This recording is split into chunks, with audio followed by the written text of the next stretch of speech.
Welcome to the Pay Love Back podcast. My name is Dr. Matthew Leavenworth, founder and director of Pay Love Forward. The series shares the stories of Montana's quiet builders of compassion, those leaders who, in the words of Dr. Bob Wilmoth, choose to lead with courageous authenticity. At Pay Love Forward, our mission is to build compassionate communities for the at-risk and underserved through mentorship. This podcast is one way we live out that mission. In partnership with the Center for Mentoring, Coaching, and Leadership Development, an organization dedicated to amplifying voices of courage, recovery, and renewal across Montana, we're committed to hearing the story within the story, the deeper narrative of resilience that connects us all. In this limited series, Pay Love Back, Cops, Robbers, and Rappers, we focus on the interconnected story of leadership, mentorship, and redemption surrounding a young man, an ex-gang member named Koa Hutchinson. Three men, Officer Brett Hilde, Coul Hill, also known as Killa C, and myself, have each invested in Koa in very different ways. When I first moved to Billings, I worked in a group home at Youth Dynamics. That's where I first met Koa. I worked with him for several years. I took him fly fishing and rock climbing. I cared deeply about him. And then, as often happens in the system, I lost track of Koa. His story did not stop. He became an enforcer and recruiter for one of the most notorious and dangerous gangs in our city, before being arrested by Officer Brett Hilde. Years later, while I was sitting in the hospital with my son Gentry, battling his leukemia, Koa called me from prison. In many ways, we were incarcerated together during that season, him behind bars and me beside a hospital bed with my son, as our mentoring relationship resumed. What Koa did next was one of the most courageous decisions I have ever witnessed. While still in prison, he left the gang. Because of the risk this put him in, he spent much of the next several years in administrative segregation, isolated from the general population and trying to survive the bounty placed on his head by the gangs he once worked for. Over the remainder of his sentence, I spoke with Koa every week. I believe the phone calls meant as much to me as they did to him. 3 months before recording this podcast, Koa was released from prison. Since then, I've watched him make one difficult and disciplined decision after another. Reentry is not kind to former inmates. The world does not rush to welcome them home. But he's continued moving forward. On January 29th, 2025, Koa stood before 50 community leaders at United Way and spoke about how mentorship changed the trajectory of his life.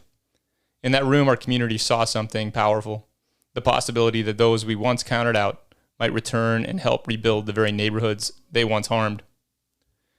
This series tells the story of how we got there. Part 2 is with Coul Hill, aka Killa C, a juggalo and shock horror rapper who gained notoriety after the Insane ClownPosse was officially declared a gang by the FBI.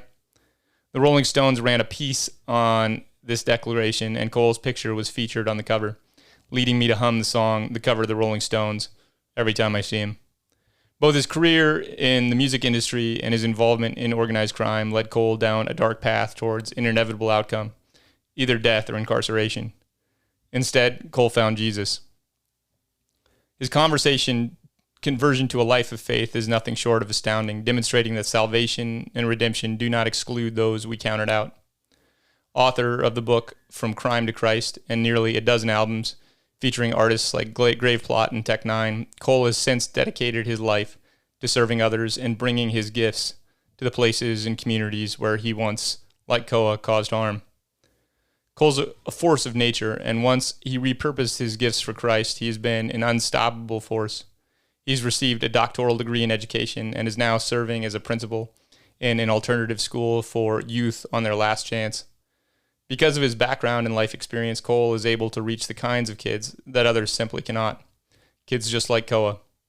Like Officer Hilde, Cole has done more to prevent gang violence in our community than anyone I know.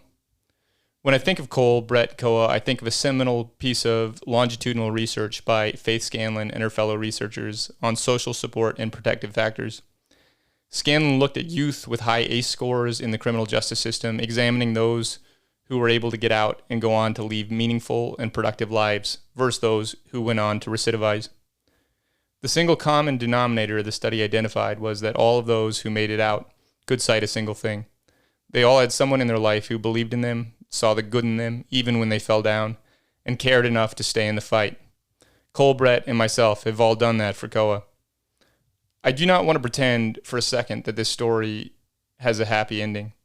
What happens next in Koa's life is unknown. It's a battle between those who believe in him, his innate capacity for good, and the forces that would drag him back down. Life is never straightforward. It exists in the interconnected spaces of impact, love, and redemption, made up of those of us who grieve, bleed, and hurt, but choose to stand up and fight for what's good regardless. The world needs more mentors, and Pay Love Forward intends to tell their stories. If you are one of our listeners, please share this, like and subscribe to the Pay Love Forward podcast. We need your help in making sure these stories get where they need to.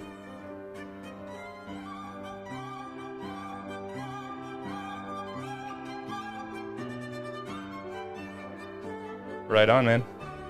We are officially live. Hello, hello, hello. Right on. I'm here with Coul Hill, aka Killa C. And yes, I'm excited about this conversation, man. I've been looking forward to this for quite some time. I'm going to just give a little bit of background because this is kind of it's part of a series that I'm at least tentatively calling Cops, Robbers, and Rappers. You know, we can update that. But prior to this conversation, I had a long, man, we went for a while, but with Officer Brett Hilde, who was Koa's arresting officer. Also, you know, just kind of one of the baddest motherfuckers I have ever encountered, man. Like he's the law. Like he looks it, he is it, you know. But he's also like a pretty kind person. And it's interesting because I hang out with maybe some of the kids that you hang out with, you know, in your role as a professional. And it's interesting because they all speak very highly of Brett. Because he's nice to them, like he arrests them, man. He's hard as nails, right? And if it comes down to it, like it'll go sideways for whoever he's enforcing the law on. But he treats people with respect, and they've responded to him in that way. So that's just one interesting component of this. But at least for this conversation, so there's three stories to me that have all converged in this really, really interesting way. And so it kind of centralized the idea first came to me when Koa stood up. We did this mentor recruitment event, and there was 50 of from Dr. Garcia to Bob Wilmuth to just about everybody in the community came to this event, and Koa got up on stage and told his story, his testimony, how mentorship has influenced his life, and so his story is, and I'm going to sit down and listen to him as well. That's kind of part 3 of this. But his, we just don't get that many kids who have gone as far down as he has. We don't get them out. That's a rarity and sort of a miracle. And you have that kind of story as well. And I would say Officer Hilde's story is just an incredible story. I mean, hearing about, where he grew up in Wolf Point, which is where Koa grew up, which is also, it's just another interesting aspect of this. But I was talking to Brett, and so when Brett arrested Koa, he pulled the car over, right? And Koa was the ringleader, right? He was the shot caller. The kid in the front seat, there had just been an armed robbery. It was like, should I shoot this guy? And Koa was the shot caller and said no. And the kid took off. Officer Hilde chased that kid. They wound up arresting the car, the people in the car. And I mean, it's just one of those moments in time where, I think that Koa was very good at his trade. He was a businessman, right. He was a professional, and he made a business decision, but altered the course of, a number of different people's lives. Absolutely. And so, and there's other stories like that too, man. He went to YBGR and he wasn't, I was talking to Mike Shavers about this, but he got kicked out of YBGR, tore up the place. They didn't let him go to his grandmother's funeral. And so he just tore the place up, right? He's pissed, and Mike Shavers said they changed their policy, after the fact, because that wasn't right. Like that, that's the director of YBGR. And so he's had this influence. He's had an influence on me personally when he started calling me in prison. I talked to him for 2.5 years while I was doing my own, form of solitary confinement with Gentry. And he's had this outsized impact on the world around him. And to me, it's a story we've got to tell. I think your story is one that we've got to tell. And so I just want to talk a little bit about how you and I connected, which the first time was like 12 years ago, right? Something like that. Yeah. And it's a vague memory, if I think for both of us to some degree, and it took me a while to piece it together. You're a somewhat distinctive looking person. So that helped out on my end, but I was training and counseling. So I was, doing my licensing hours and got to sit in on another counselor's session, and it was your session. Yeah. And I think I got to sit in on 3 or 4 of them, and I did not want to get kicked out. Like I could feel it coming. I knew I was going to get kicked out. Yeah. Sorry about that. It was completely reasonable that you kicked me out. I very much understood you kicking me out. But, I got to sit. I just got to hear this utterly fascinating story, which is your background. We're going to tell this story in a little bit. And then I didn't see you again for another 12 plus years or something like that. And wound up connecting with you through the Center for Mentoring, Coaching, and Leadership Development. So my dad has developed this center, and we certify people in mentoring, coaching, and leadership development. And it's been a great experience, by the way. Yeah. And I got paired with you. Yeah. As kind of a mentor coaching supervisor. And so I've gotten some time to spend with you. But one of the aspects of that is this practicum where you actually have to mentor coach some different people, and was able to connect you with Koa. Yeah, and so been good. So you've gotten to spend some time with Koa, which is, there's one more thing I'll say about that, is incredibly cool, because Koa is an artist. He's a rapper, It's something he takes very seriously. He puts a lot of time into that trade. It's something like, man, those are the gods that you worship in some respects, man. Like, Tech Nine, some of these people that like Koa's been talking about Tech Nine and wanting to connect with him or meet him at some point, all through prison. I remember him talking about it all the time. Like, that's a way out for him. And even now, as he's been, he's released from incarceration, like, we were talking about this earlier. He doesn't have a lot of, prospects, right? Like, the world is not open to people who've just come out of jail. And so music is one of those things. And it's an outlet for sure. Yep. And I think even, because you work in the schools, and you can talk a little bit about that, but we've got some big plans, I would say, man. Some things that I think, because of my unique experience, your unique experience, even Officer Hilde's and Koa's, like, we might be able to reach these kids in some ways that others can't. And that's a hard business. When I first got started in education or moving towards it, I recognized that my purpose in that was to reach out to those who are as I was. That was my primary mission statement. Now it's grown to be much bigger than that, but I still come back to that concept whenever I can. And in my current role, it's a bit more applicable because I can, definitely relate with delinquent youth for sure, and I understand it. I was there.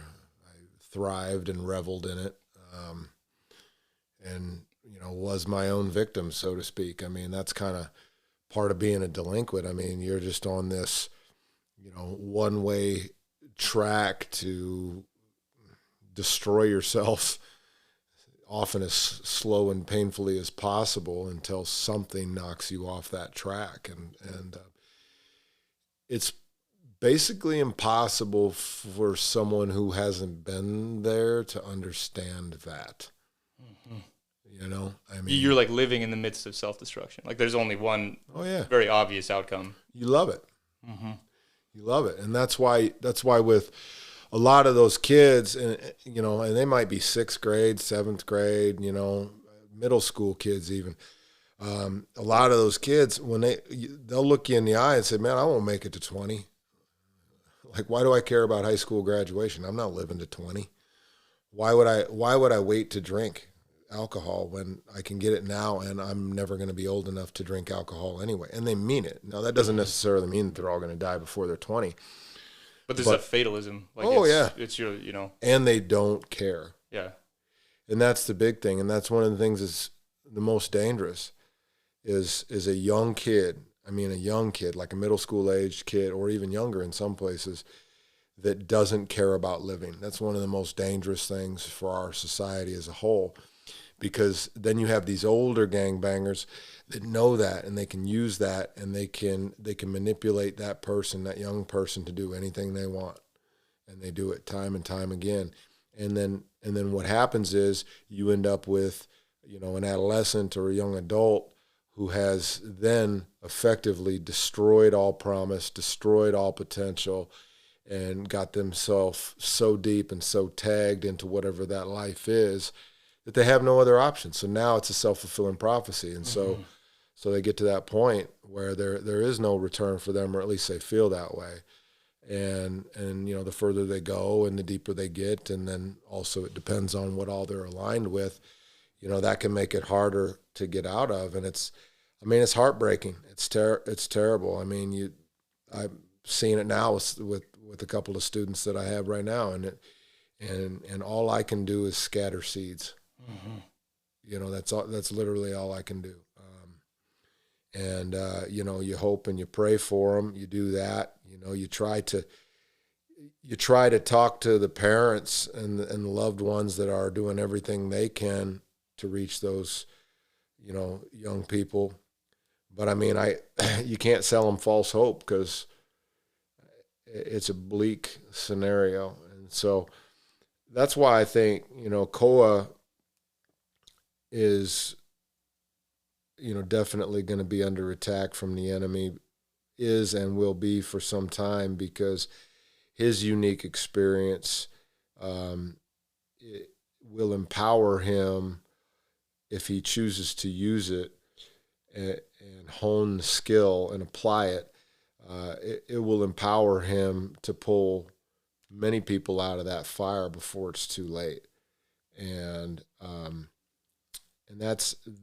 that's dangerous only to the enemy. That's something that is good for the glory of God, and so I want to see that.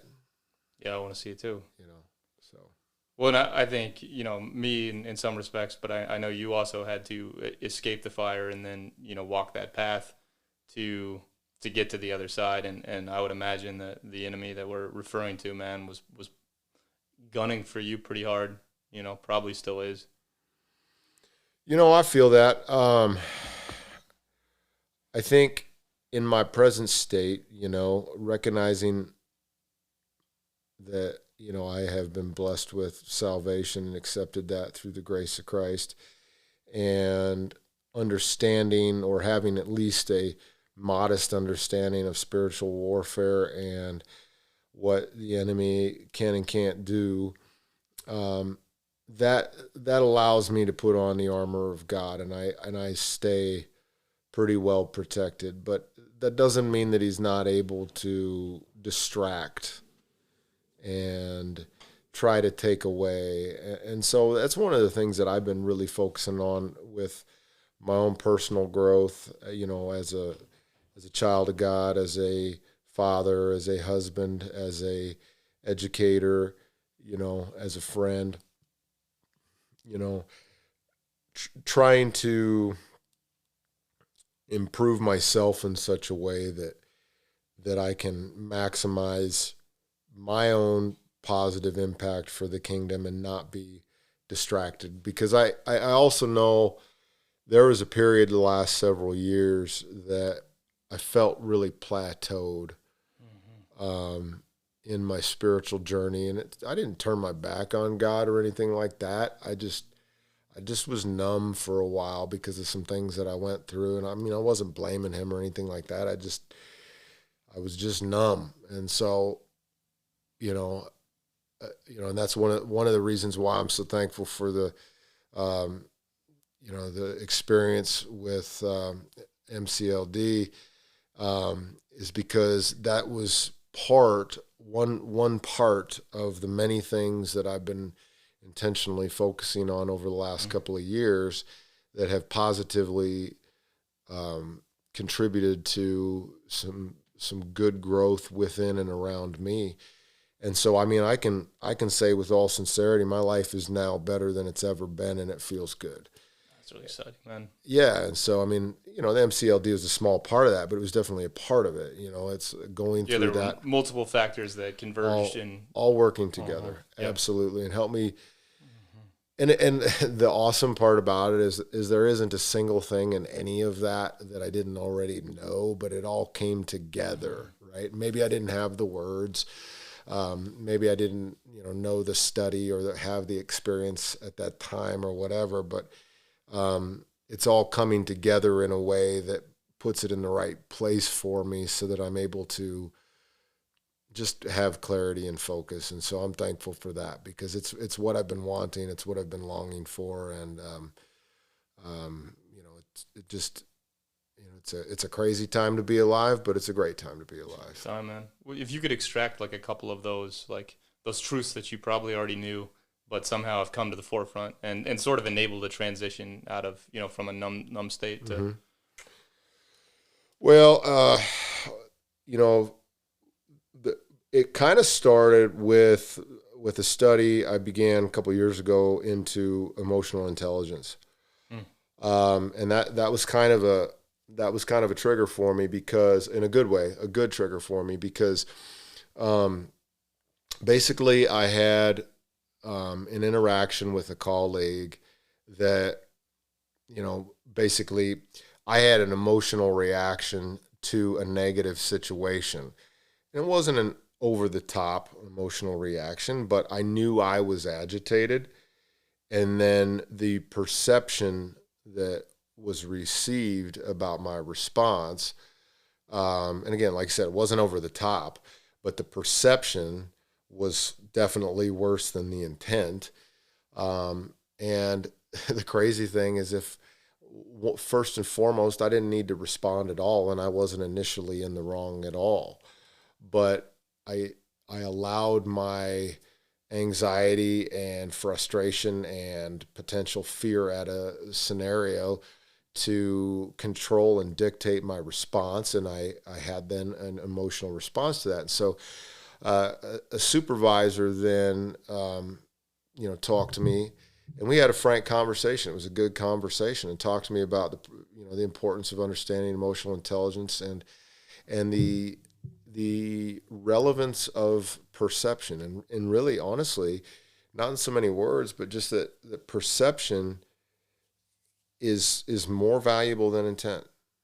So what people perceive of my response is more important than what I intend my response to be. And that was I understood that right away, but that's something that a lot of people would probably disagree with, but it's super true, right? Like, my intent is less important than how it's received.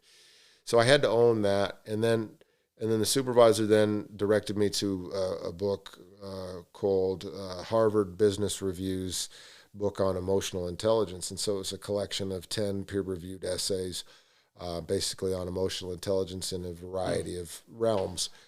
And that just spoke to me a lot. I mean, that was something that everything in there made sense. I already had some experience in different ways with a lot of that, and it filled in some gaps for me. And so it made me more curious. So then I started reading up more on emotional intelligence, studying it more. I ended up leading some trainings at work on it for some of my staff.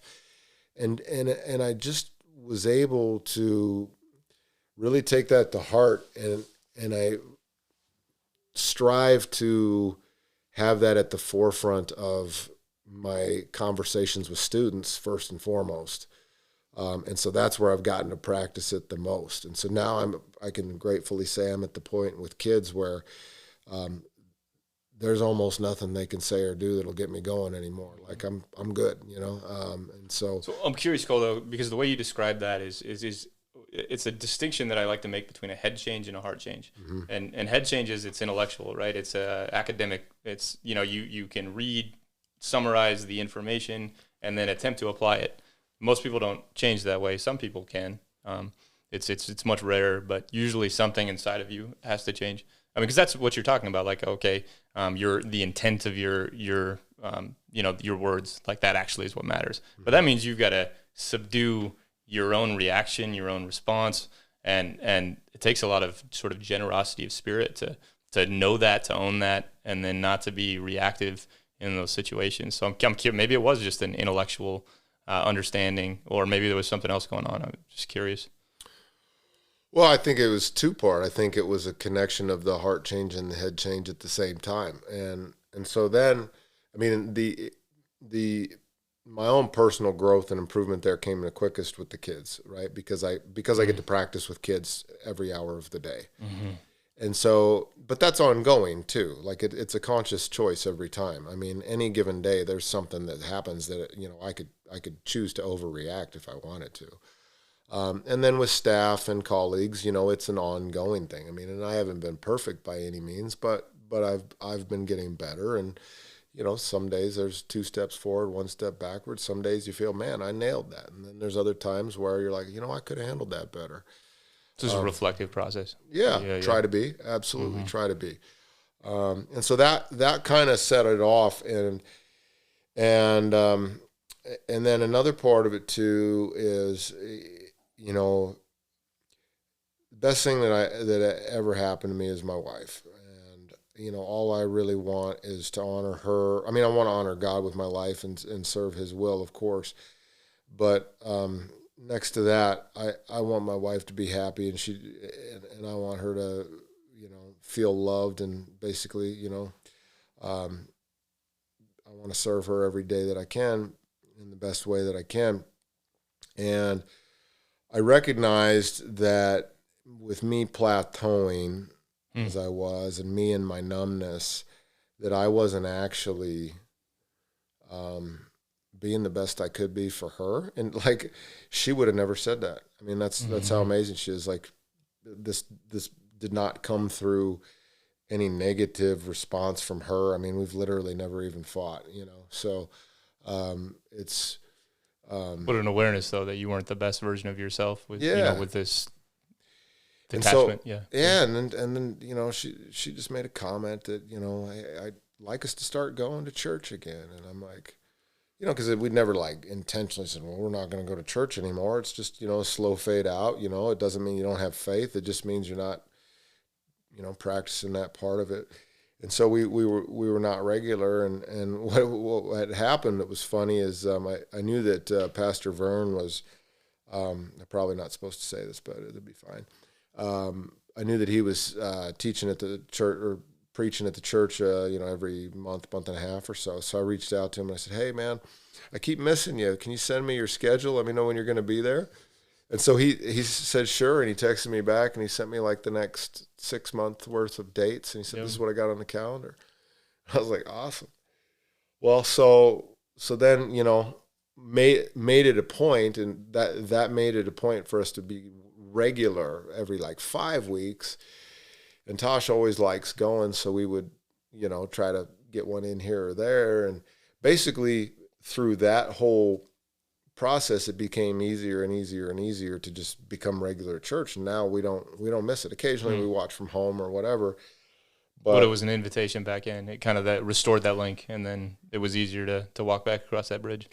Yeah, and so that was a key component, and part of that too. Then, you know, one of the things my wife had expressed a desire to was, you know, have some friends that we can share and enjoy life with. And so, you know, we reached out to the small groups pastor over there at Harvest, and Alex. Yeah, Alex, great guy. He's a very, very good friend of mine. Yeah. And he said, we'd like to join a small group. And long story short, he came back and said, well, why don't you start one? And I said, well, that's a terrible idea, Alex. What are you thinking, man? Yeah, I don't want to lead this thing. I want to show up and get out, you know? And it's actually turned out to be really great, because now we have 3 other couples, and they all have a kid same age as our, you know, baby boy. Well, I guess he's a toddler now. He's 2.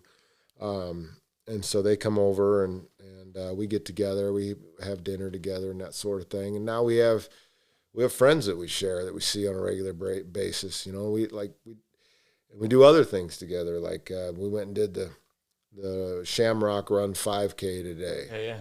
And 2 of the couples came with, and you know, they were pushing their babies, and then we went and had lunch afterwards. And so, you know, it's the thing. It's that aspect of community in which, you know, we are, and this has a purpose. And you're circling back to your question, you know, because as people, we are designed to be relational. We are not designed to live in isolation.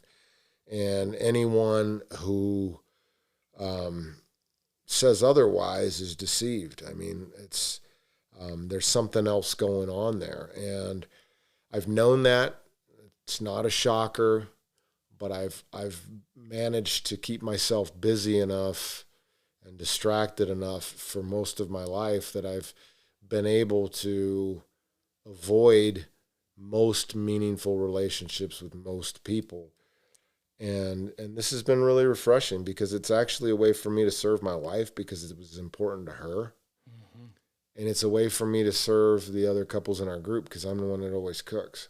Mm-hmm. And I actually enjoy that. Like they're always like super grateful. And I'm like, I actually enjoy cooking because it's a challenge. I mean, since we started the group, like I make it a point to never cook the same thing twice. Yeah, I love that. Yeah, and I make real food. I'm not pulling crap out of boxes. Although I did make lasagna out of a box one day, and I don't know if they realize that or not.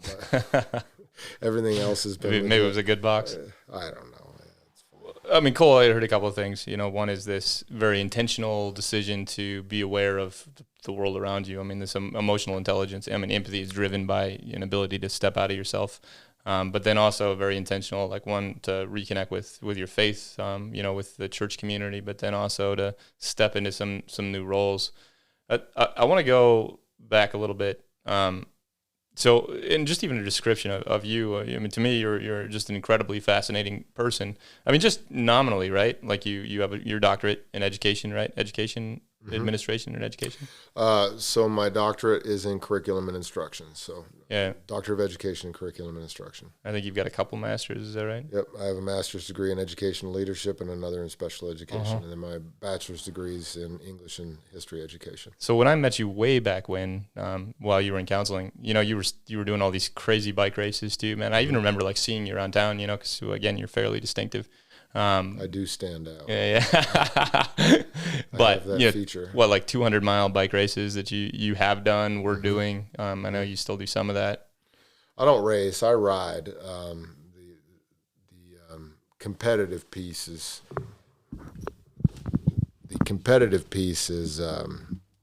not there anymore, and that's just fine. That actually probably served another need at the time, but.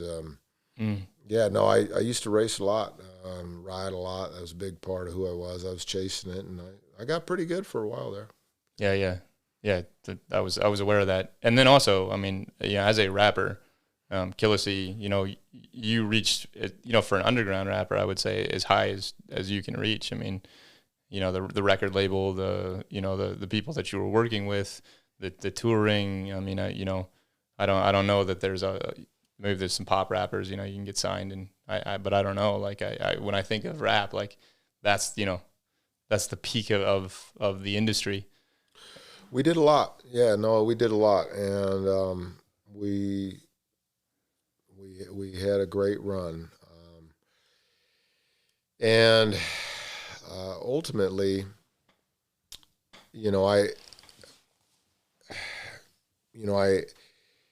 this was.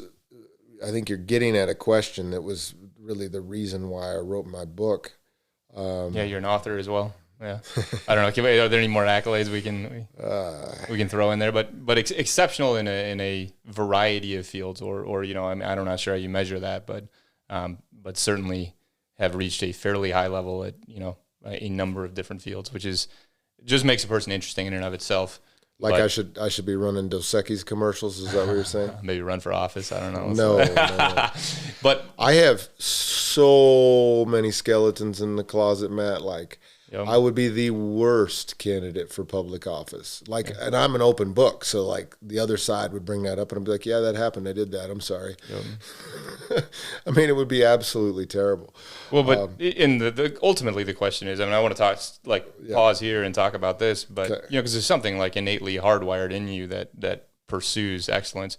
But also, I have read your book, and your background it's not a straight path towards.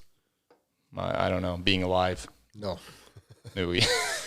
That's a good way to say it. No, it is not a straight path toward being alive. No. Yeah, but maybe talk about, where do you think that comes from? I mean, even just like, when you were not leading a life that was likely to result in longevity.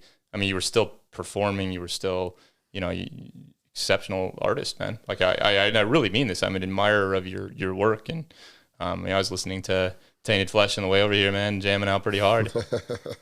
It's dark, man, but it's good. I mean, like, I don't know how you measure objectively, the quality of music, but certainly yours is very high quality, well produced. Appreciate that. So honestly, my dad instilled a quality of work ethic into me and my brother at a very young age, possibly too young of an age. And then he also modeled that excessively. And, I say this not disparaging my father at all, because he and I have a great relationship today. And I do know that if he could go back and change one thing, the one thing that he would probably change is the amount of time he spent working.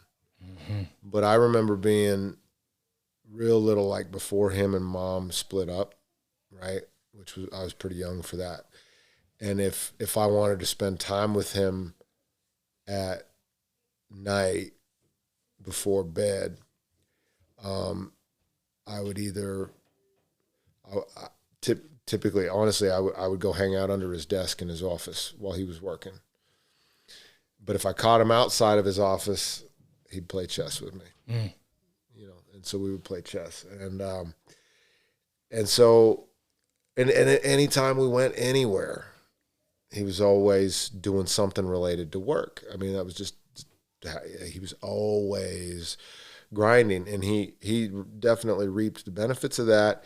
But there were definitely costs for that as well. And I think he feels that, today. And he and I are in a great place, and I respect him a lot, and understand also too that none of us have a perfect path, right? I mean, there's things that we're dealt in the beginning, and oftentimes we don't find out the truth about it until maybe when we're an adult, And so I got to respect that about my parents as well. But anyways, no, Dad was a hard worker, and not only did he expect that out of us with whatever we did, we would also observe him with his own business and his own employees. And I mean, like, to say that he demanded excellence would be in everything would be an understatement. I mean, like, one way or the other, if you worked with or around my father, you would do it to the best of your ability. Like, that was just the way that it was. And he got a good product out of it. And so that was something that was just an early value for me. And then, fast forward a few years after my mom remarried, I remember I was in 6th grade, and there was a bar downtown that was connected to 3 restaurants, 3 restaurants. And a bar, actually 3 restaurants, 2 bars. It was like this little complex with one kitchen right in the middle of it. And she spent a lot of time there, and so she knew the owner on a first name basis. And I told her, hey, I think I want to get a job. And I'm 11. I'm in 6th grade. I said at the time I was like, I want to save up my money and go to a 49er game. That's what I had in mind at the time. I love it. And she's like, well, I'll see what I can do. And then a couple days later, she's at the bar, and I get this call, and she says, hey, you need to come down here and talk to Pius. So, okay, all right. So I go down there, and I talk to Pius, and he agrees to hire me to be his dishwasher for minimum wage, which was $4.25 an hour at the time. And there I am, 11 years old, washing dishes, couple nights a week, and then like double shifts on the weekends. So I mean, I was 6th grade working, 30 plus hours a week, sometimes more than that. It's crazy. Trying to go to a 49er game, huh? Yeah. And I ended up saving up a fair amount of money, and then I ended up spending it all on T-shirts and CDs and all that crap that kids get into, snacks, whatever, But on the other side of that, I think it was a year or 2 later, my dad actually did take me to my first 49er game, which was honestly, Steve Young, Joe Montana. What are we talking about? It was 1994, and it was October 23rd, was Tampa Bay Buccaneers at Candlestick Park. Steve Young, Jerry Rice, Brent Jones, all that. And that was the year they won the Super Bowl against the San Diego Chargers. And what's awesome about that is we actually got to go to a preseason game that year in Denver. And preseason games are, it's whatever. I mean, it's not exciting. Like, it's cool. Like, if it's convenient and you're driving by, stop and check out the game, but it's not the same. Anyways, so we happened to be going camping in Colorado that summer, and my dad happened to be dating this gal who had a relative that worked for somebody at the front office of the 49ers. So she actually found out where the Niners were staying in Denver. So we went on our camping trip, and I brought a football and a marker, and Dad dropped me off at the hotel, and I got to walk around that hotel with a marker and a football, and I got about 25 of those dudes to sign my football. And the best autograph I got on that football was Brent Jones, the tight end. And so that football's still in my office today, and they went on to win the Super Bowl that year. Anyways, but the regular season game that we got to go to was at Candlestick Park that year, and Deion Sanders played for the Niners that year. Yeah, man. Oh, yeah. He got a pick six that game. I got to watch Deion get a pick six, and it was funny too, because after the game, you know, most people, they go out to where the players leave to try and get autographs, and my dad's like, no, let's go down on the field and meet the cheerleaders. So we were hanging out with the cheerleaders after the game, and we ended up, you know, going out to the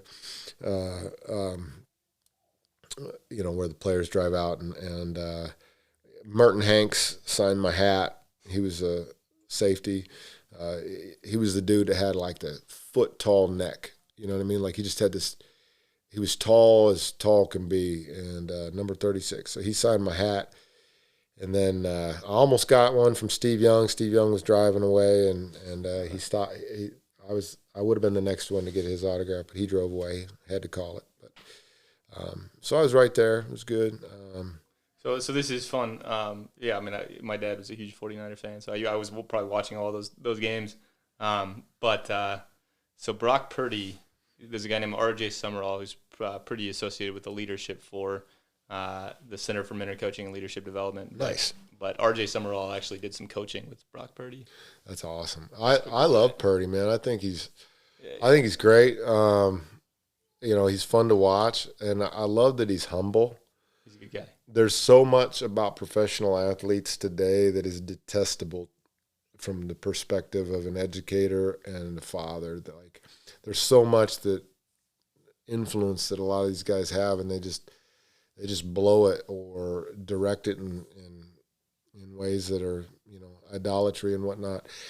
But like Purdy, you know, he strolls up and he's just wearing whatever, you know. I mean, he's not trying to look like a pimp when he goes to the game, and he gives glory to God. He doesn't disparage his players and coaches or refs or anything like that. Like, he's a respectful dude. He's humble. You know, he leaves the game on the field, and man, he's smart. Yeah. And I'm really happy that the Niners got him. I love watching him play. I think too. And, you know, I mean, I'll call it right now. Niners are going to win the Super Bowl this year. We got Mike Evans coming over from Tampa Bay. Come on, baby. So it's gonna be this year. I thought it was gonna be last year. You know, full disclosure, I'm the 49er fan that calls it at the beginning of the year that we're going to be undefeated every single year, I actually believe that every single year. It's a great predictive capacity. It goes all the way back to early childhood, man. I just, you know, I've got my own. You know, so like you're an optimist. Well, so that is a question that I wanted to ask you, man. You know, because your journey went pretty dark, right? Yeah. And so I was curious, just even that, you know, you're talking about your dad and hard work, and was there anything about early childhood that would have led somebody else who was making predictions to, I don't know, to predict that you would have gone the path that you did? Well, so, you know, I don't really have any memories of my parents not fighting. I mean, they were terrible together. Yeah. My mom and my dad, and they got divorced when I was in second grade and split up then when I was in fourth grade. And between fourth grade and 10th grade, I moved like 11 times. And so a lot of that I learned to be resilient. I learned to be manipulative. And, I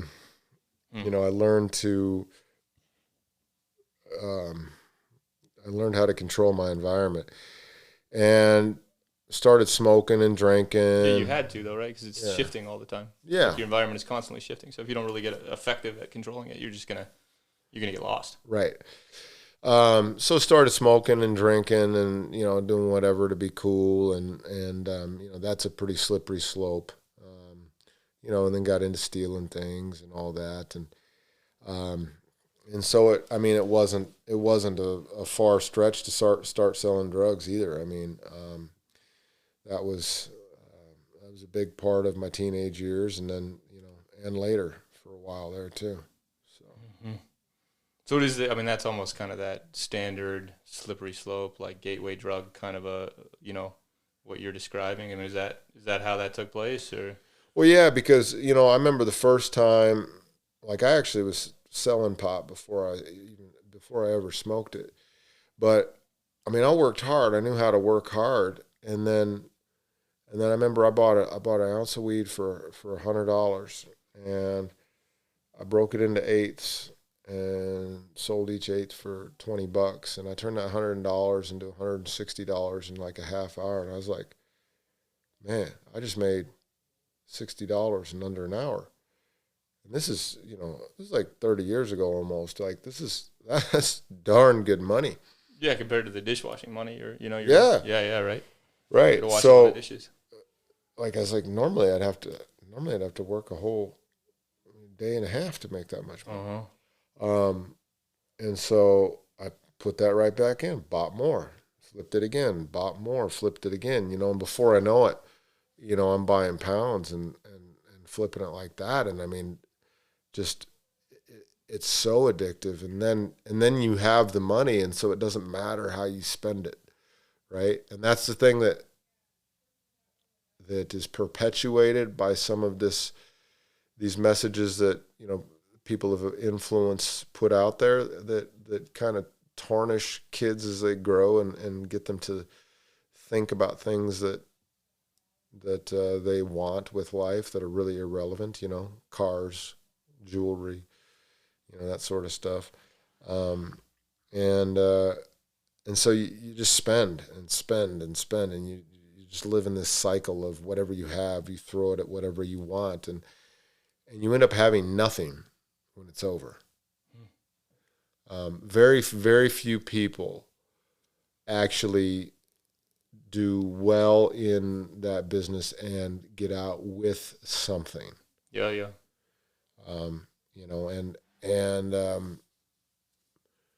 Some of them go to it with a savvy mindset and they're able to squirrel away something for later. But that's really rare. That's really rare.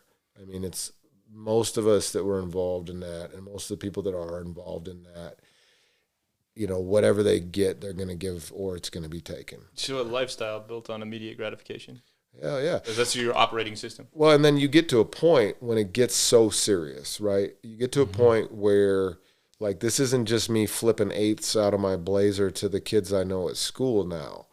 Now it's, dealing with, Mexican mafia dudes, and we're talking, 6-figure deals, and, this is the kind of stuff that people go to prison for a long time over. This is the kind of stuff that people die over. What age range are we talking about now? Like where it became? This is a little older. Yeah, this is after high school. But then the thing is you get deeper, and it's a slow fade that doesn't happen overnight. I wouldn't have chose that first day that I sold that ounce. I wouldn't have thought that way. But it's a slow fade, and you get there, and when you are there, one of the things that goes hand in hand with that instant gratification piece, money in, money out, is every single day that you wake up, you don't know if that will be your last. You don't know if that's the day that they're going to kill you or they're going to take you to prison. You just don't know. But you feel the weight of it's always coming. Right, like that's what it is. That's why you sleep with a pistol. That's why, you're always, head on a swivel. That's why you're always paranoid. That's why you're always drinking and doing drugs, just to have some sort of escape. You need that numbness to get away from it. And otherwise, it's just too intense, almost like just that constant. And it's so easy to be like, you know what, I can blow $1,000 on that because I got it that quick, and there'll be another 1,000 tomorrow or whatever. And so the thing is from the outside looking in, a lot of kids look at that and they go, "Oh yeah, it's an attractive lifestyle," So the little kids, the OGs, it's glorified, Yeah, it's just it's demonic, and it's not. It's terrible. I mean, so I repent of all of that. I mean, I polluted not only our community but many others in ways that all I can ever say is I'm sorry. I mean, it's funny too, because it's not really funny, but. So because of who I used to be, there's what's called an officer caution on my name, which means anytime I get pulled over, they literally dispatch says officer caution, and then there's like this whole paragraph that they read to the officer, and so the cop actually won't even come to my window until backup arrives. So anytime. And what's funny is, like, I actually get pulled over a fair amount. I typically get warnings because it's not usually that serious, but I don't know, for whatever reason, I'm a little bit of a cop magnet. My wife thinks it's hilarious because she's only ever been pulled over once in her life, and she's been pulled over like a dozen times with me driving. And so I got pulled over just the other day, and she looks back in the rearview and she said, "Do you think that thing's still on your name? There's only one cop back there." I said, "Oh, it's still on there. You can't get rid of that. I tried. That's for life." And, it was like, I guess I rolled through a stop sign, and I said, a cop comes to the window. I said, "Hey, just so you know, officer, there's a baby sleeping in the back." He's like, "Oh, okay." And I said, I'm sorry, what did I do?" And he said, "Well, you didn't stop at the stop sign." I said, "Oh, I'm really sorry, man. I apologize for that." And, and he was super cool about it. He said, he just gave me a warning and all that. And then as we pull out and turn away, sure enough, there's another cop behind there. And so I stopped as I was pulling out, and I rolled down the window. I said, "You're here for that officer caution?" And he said, "Yeah." And he's like, "You want me to read it to you?" I said, "No, man, I'm sorry." And so I apologized to him. And like, anytime I have that interaction with law enforcement anymore, I just apologize. I'm like, "I'm sorry. I'm not who I used to be." And he said, "Well, tell me about it." And so, like, I told him the story and whatnot. And he's like, "Really?" He's like, "Are you on Spotify?" And I was like, "Yeah." He's like, "What's it?" So I told him, and he's like, "I'm going to look that up." Yeah. So, I mean, it's just full circle. It's kind of funny. Well, I mean, it's funny, but it's not funny. I think that this, like, probably the thread that we're really pulling on here is redemption. Yeah, absolutely. And I need it, man. You, Koa. Well, I mean, it's part of Officer Hilde's story as well. Man, so Harvest is neck deep in this series on Revelation right now, and it is a great study. And so anybody who's curious about, end times theology, where we are in relation to that, or just the book of Revelation in general, I'd recommend going to the Harvest website and checking out those sermons, because I'd start it from the beginning, because it's really powerful stuff. And when you look at, and you bring up redemption, I mean, when you look at it biblically, yeah, we all need it, 100%. And the state of the world today, it keeps getting closer. It feels that way. And I'm thankful for this sermon series from Harvest, because until actually yesterday's sermon, because I went on the Saturday night one, the whole concept of Revelation was something that I've always been like, man, I hope that happens after I'm gone. I don't want to be here for that. But I have, I've read it several times. I've been through it. I won't say I understand it as well as I should, because Revelation is it's probably one of the more complex books in the Bible, if not the most complex book in the Bible, and it has a lot of things that could go either way in terms of symbolism or literalism. Like, I mean, it could be both, right? Could be either. But man, I'm not someone who says, yeah, I think it's going to be tomorrow. And I can't even say I think it's going to be in my lifetime, right? Like, I want my children to have a full life. I want them to experience that. I want my wife to have a full life. I mean, and so I don't know. But it makes me aware. What's the connection between, judgment, like that's, this is apocalyptic, right? So it's judgment, but redemption and judgment, what's the connection for you? Well, that it could actually be tomorrow, right? I mean, it could be, and that's the thing. And I think that we're called, if we embrace that and accept that, and we are redeemed, then we should live and honor God with every moment of our lives. And it's so easy to just not. Mm-hmm. To get complacent. Yeah. Or numb or any of those things. Right. I mean, or just get mad at somebody in traffic and start a fight. Like, how often do you see that happen? I mean, yeah. I don't have any depth perception because I have what's called a strabismus, so only one eye works at a time. So I cut people off in traffic all the time. I'm sorry. But it's just, so like I see so many middle fingers, you know what I mean? And it's just like people get so mad, and it's just like, wow. Like, and there's people, and this is Billings, but I mean, people out there, they literally shoot people in traffic because they're mad at how people drive. Like, it's Billings, man. It happens.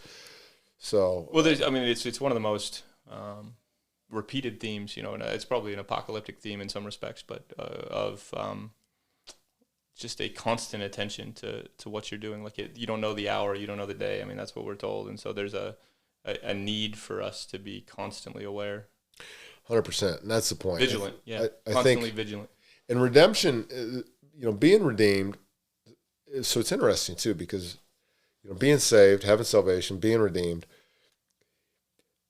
it's a destination and a journey at the same time, because it's not like you just arrive there and like, okay, I'm good now. Because that's not what it is. It's the start of something new. Huh. And that's been the best part for me, because from the moment that I accepted that and asked for it and embraced it, God hasn't let go of me. I've given him plenty of reasons to, but he hasn't let go of me. And the amount of grace that I have received that I do not deserve is uncanny. I mean, I should be dead. I should be in prison. Instead, I'm a high school principal. I'm, having yet another shot at a family, and life is really good. Somehow, right? Is it for you? Does redemption equal like guiltlessness? I mean, are you able to? No, I mean, I don't feel the weight of guilt per se for my past, because it's something that I wrestled with for a long time. And the weight of the guilt is what drove me to the point where I almost ended my life. And so from that moment forward, when I the way I refer to this moment is that war stories. I mean, that's depicted pretty viscerally in the album War Stories. Yeah. So the moment that we're talking about is before I wrote that album, but I do refer to it in War Stories. And the way I reference that day is that the weight of it, I got to a crossroads where I had to make a choice between either finishing dying or hurry up and start living. And I chose to start living, and I'm thankful for that. Very thankful for that, because I was there, and I was ready. I was at peace with the decision to kill myself. Like, that's how close I was. So I understand that. It's actually a really common description of people who are very serious about suicide. There's a peace. Yeah, like they get real calm all of a sudden. It's ready. Like all the boxes are checked, yep. Good to go. Time to call it. It's not really like you even feel like, you know what? Like, everybody's gonna be okay. I'm gonna be okay. Everybody's gonna be okay. Now is the time. I think this is it. And like, you almost start to get this euphoria about it, and it's such deception. It's so evil. It's such deception, and part of the heartbreaking reality is that that's something that I spread. And as Killa C, and that's something that I repent of so much. So let's go back to that. So as an adolescent, Coul was you were starting to get more heavily involved in criminal activities. Yeah. Let's talk about the birth of Killa C. So once I started breaking the law, I was hooked. I loved it. I mean, I reveled in being able to do whatever I wanted without consequence. And that was just really attractive to me. And so the further I could take that, the more excited I got. I mean, like, it was just chasing that rush. And I remember being a teenager and loving rap music and just thinking, well, if I was ever a rapper, and what would my name be? And so I came up with the name Killa C long before I ever rapped. But actually what happened was on Christmas Eve of 1999, I was locked up. I was spending about 2 months in jail because I picked up 4 felonies in a day. Yeah, there's a chapter too. Which I mean, I hope people do. Like, your stuff is so powerful. I mean, War Stories, Coul it's one of my favorite albums. Like, it's so thank you. Subliminal. There's so much. There's something packed in there that you don't find very often. Like, it's but you gotta search for it. Yeah, and I should say too, because people might be wondering. So I actually ended up, long story on the felony thing, is I ended up with a deferred imposition of sentence, which meant upon completion of my adult probation, I was actually able to go back to court and get everything dismissed. Like, that's why. So I'm not a felon anymore, which is another thumbprint of God in my life. Like, like I said, I should be dead or I should be in prison, but I'm not. I mean, like, I'm a legal gun owner. You know what I mean? Like, that's wild. Somebody got something wrong there. Anyways. But I was just saying that because there's a chapter in your book called 4 Felonies in a Day. And, yep. And maybe even just say where people can find that book. So Amazon or Audible are probably the 2 best ones. So Amazon, From Crime to Christ, Thumbprints of God and the Life of a Criminal. Or Audible, and I read it on Audible if you like my voice. If you don't like my voice, then get the book, I guess.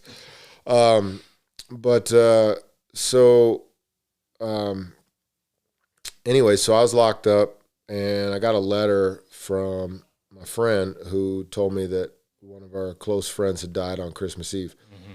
So I started banging on the jail cell door and had the guard. He knew something was wrong, and I was a pretty good inmate. Like, I never understood why people get stupid when they're in lockup, because it just makes things worse. Like, I tried to be a model inmate when I was locked up, just because I didn't want to make it any worse. I at least understood that part. But in this moment, I was not okay, and I like demanded that they take me to the little library area where I knew they had some newspapers, and I found Terry's obituary, and I was wrecked, man, because I looked up to him so much. He was the OG, and we were actually going to be on a drug run that they didn't go on because I was quote unquote missing. Because when I got arrested, I didn't call anybody because I was too afraid that if I did call anybody, that they would then start pegging the people I called and investigating them. So I just stayed silent. I didn't want anybody getting in trouble. And so they didn't go on that drug run that we were going to do.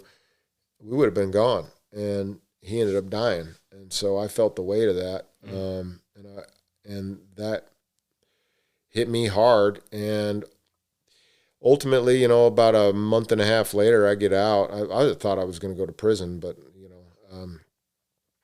I ended up getting a deferred imposition of sentence and was able to do 5 years of probation. And but right when I got out, I was really struggling with Terry's death. That hit me really hard, and so I started writing. Terribly too, by the way. Like, I had no idea what I was doing. But that's how it always starts. Yeah, so I started writing actually about Terry. And then, funny thing is, back then, a lot of rappers would have hotlines and stuff like that where you call, listen to their daily message, leave them a message, whatever. Yeah, ICP did. Yeah. And so, every once in a while, just for kicks, I'd call the ICP hotline, and I called it one day, and the message was, "Hey, this is Violent J, man. I'm in Denver right now at a hotel. We're working on this new Bizarre record, and I'm going to be in my room for the next 30 minutes or an hour or whatever. So any juggalos that get this message, call me at this number and we'll chat." I'm like, okay. I called the number and he answered. Like, just happened to be coincidental. And so that was the first of quite a few actual conversations that I had with Violent J. But it was, I just told him what I was doing, told him what I was going through, and, they'd never performed in Montana at that point. And, he probably still thought that we rode horses around everywhere.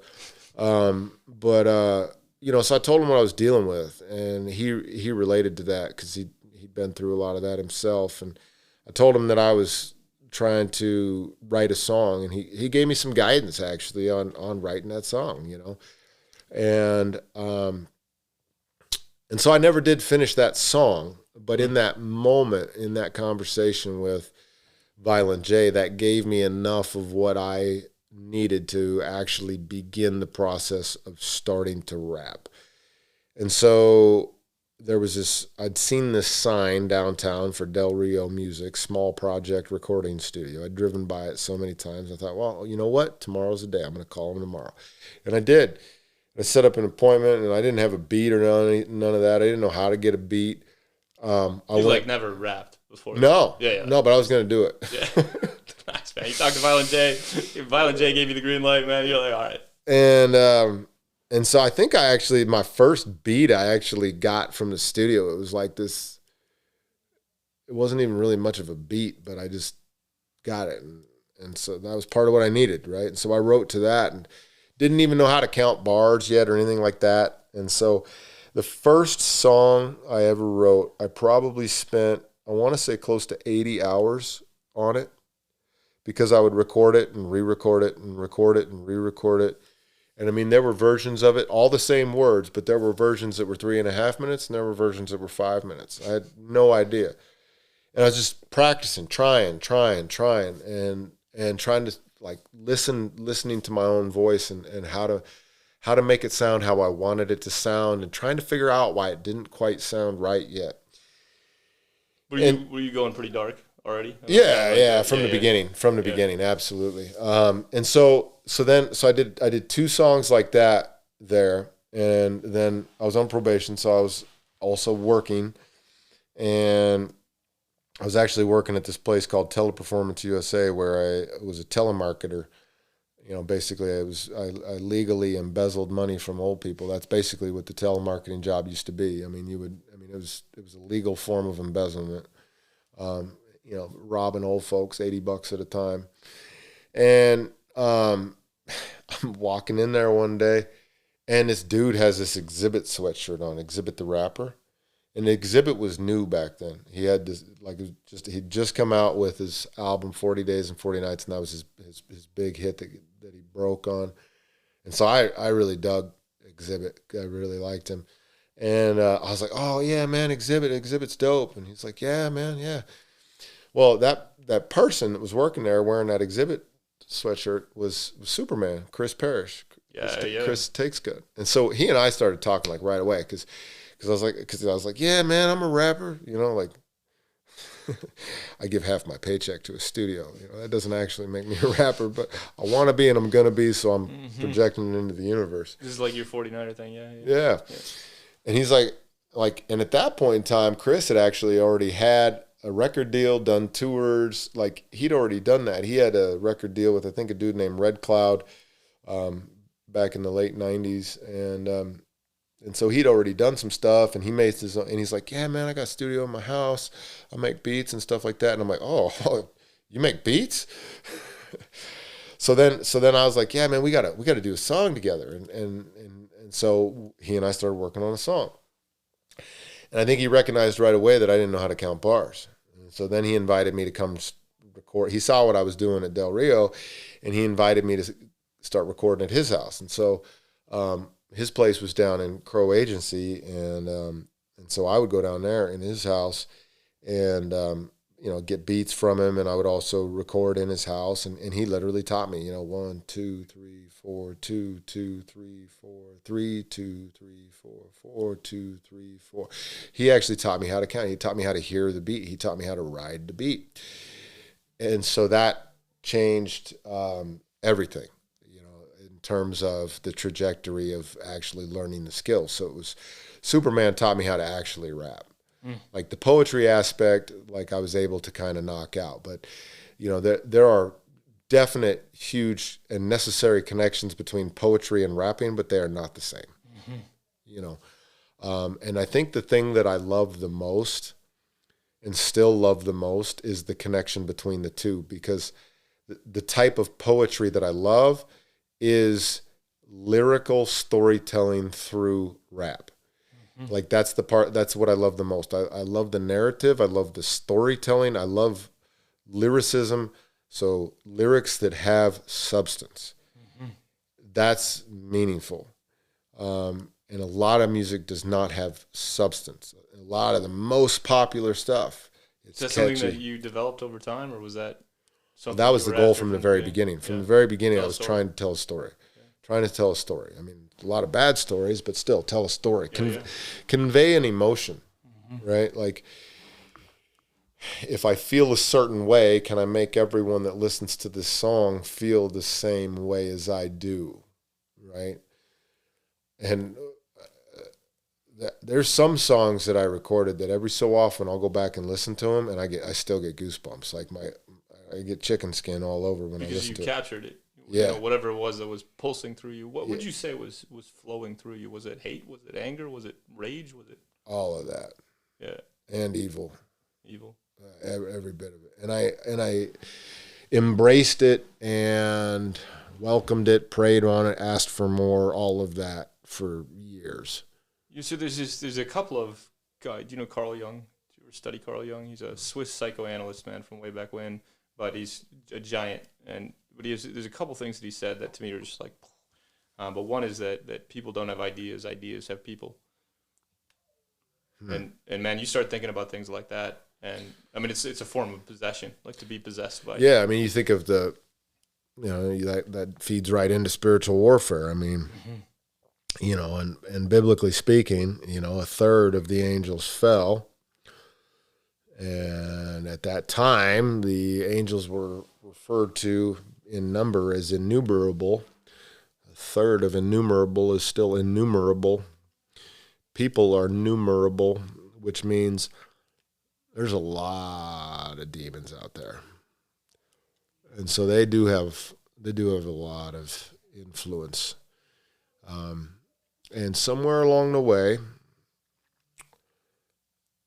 they wised up to realize that the best way for them to influence and have the most impact was to do it from the sidelines where they're not seen, not necessarily heard for who they are, right? Get people to own it. And that's part of the age that we're in, and we've been in for a long time. I mean, and that's part of what's so scary. So, yeah, absolutely. So let's just say something like to be possessed by the spirit of Killa C or something like that. Is that a reasonable way of describing that? I mean, maybe I can even think of you and just inviting it. Yeah, any of them in, like you just wanted more. Yeah, and I did not come to that realization until relatively recently, and it was actually after a conversation that I'd had with you after we had first met again. That I really started to kind of ponder that, because some of the things that I'd been struggling with, I was trying to reconcile what exactly it was that I was dealing with and why it wouldn't necessarily go away, and why I was struggling with some of the things that I was struggling with. And that's when it occurred to me that I am not Killa C. In fact, Killa C is a name that I gave something that existed long before me, but I welcomed in and married myself to thrived on, fed, embraced, and became one with for a very long time. And I would not say it was possession, but I would say that I walked lockstep with a demonic entity that thrived in the ability to influence me and allowed me to think that that's what I was. While I put filth into the world that I can't measure the negative impact that I had on young people, but I've seen some of it, and that's ultimately what led me to the point where I was ready to kill myself. There's another Carl Jung quote, to have branches in heaven, you have to have roots in hell. Well, that sucks. Well, maybe not so much, because, you know, you figured out the roots part. Yeah. I mean, so I don't know. It's... But I was thinking about that as far as just redemption and you know, like the immeasurable amount of harm you may have caused at one point in your life. I mean, it's interesting, this, like, to think of it as like almost contractual, like with whatever the spirit is. Like he made you powerful. Yeah. You know, I mean, you had influence, man. You got more of the things that you wanted and in abundance of, you know. Yeah, just but what money and respect, and it's kind of like if you could get paid to have cancer, would you do it? If you knew that it was cancer, right? Like if there was somebody that was just straight up honest with you and they're like, hey, I'll give you all this money. You can do whatever you want with it. I'm just going to give you some cancer with it. Is that cool? Like, all of us would say, no, I do not want cancer. Cancer is awful, right? Like, I mean, but what if it's cancer that felt really good? It's like really enjoyable cancer. Well, I don't know. I mean, that's the thing too. Like, and that goes back to like drugs and all that. Like, oh man, I mean, like, I hate to say it, but drugs are fun. That's why people do it. Yeah. And I remember being in you know, I don't know, 4th, 5th grade and seeing McGruff the dog come in with the sheriffs or cops and they'd talk about how bad drugs were. And then the first time I got high, I was like, wow, they must have been lying. Right? Like there's a messaging problem. Yeah, right. And yeah. So if we knew that it was cancer from the beginning, we would say no. Right? Even if they said, you know, it feels really good to get this cancer, but it is going to kill you and might just condemn you to hell in the process. Just so we're totally clear. It's a different arrangement, though. But I mean, if it was abundantly clear from the beginning, it would be different. And that is why I'm fascinated with this concept of spiritual warfare, because somewhere along the way, the enemy figured that out. And like one of the most biblical things that I've heard, and I think it came from a movie, but it's actually not in the Bible, is just this phrase that the greatest trick the devil ever pulled was convincing the world he doesn't exist. And it is so true. Because you think about it, like, he doesn't need you to believe in him. In fact, if you don't believe that he's real, he's winning. He's already winning. That's it. That's like literally all he needs. Because if you deny the existence of Satan, you're in a way also automatically denying the existence of the Creator, and boom, he wins. He just won. And so that's just a fascinating way to see it. And so but that's their power. In the shadows. Jimmy Page and Robert Plant, Led Zeppelin. Yeah. Ever read about their? It's rumored, at least, you know, and they would state, like, bought Aleister Crowley's, you know, mansion, and, you know, were very satanically oriented, but at some point in time sold their souls to the devil. Like, it. I mean, there's this rumored, at least, but, you know, word on the street, to be the greatest rock band in all of history. You know, I even think of, like, the Temptations of Christ, right, where he's, like, taken up to the top of the temple, and it's like, this can all be yours. And I mean, Coul, to just put this in perspective, man, like, I can't imagine what it's like to take 8 pills of ecstasy and rap with Tech Nine on a stage at Red Rocks or something like that, man. Like, that must have been fun. So just to clarify, so that nobody fair enough, right? I just picks apart that story. Yes, I've performed at Red Rocks. Yes, that's like a bucket list item for any any artist. That show I was actually opening for ICP. Okay. It was Liquid Assassin and I, our group Grave Plot. And there was like 7,000 people there. Man. Fuck. It was amazing. Red Rocks is awesome, and everything about Red Rocks is awesome. But that's also the same location, different day that I met Tech Nine. Okay. Completely different. Also the same location where I was photographed, and the photograph was used for the cover of the Rolling Stone article. Which when I found that out, I sent you the song, the cover of the Rolling Stone. Man, I get such a kick out of that, right? Like you've literally been on the cover of Rolling Stone. Oh, it's funny too. Well, not the cover, but my picture was the cover of the article. Okay, fair enough. I'm still going with cover, man. It's fine. It makes the story sound better. It was funny because it wasn't too long ago. I'm driving to work. I get a text from my mom, and she's like, "Hey, what's that? What was that article you were in the Rolling Stone?" Because she wanted to show her friends. Like, it's not flattering. It's not something you should be proud of. But here you go. Yep, I made it. Did you know they were taking it?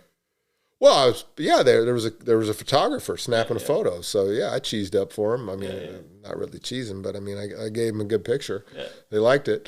That's a good picture. Yeah, in a way. But no, so Red Rocks was cool, man. And, Tech and I did a lot together, and I was grateful to be able to work with him, and I respect and revere him a lot. I'm really proud of the man that he is,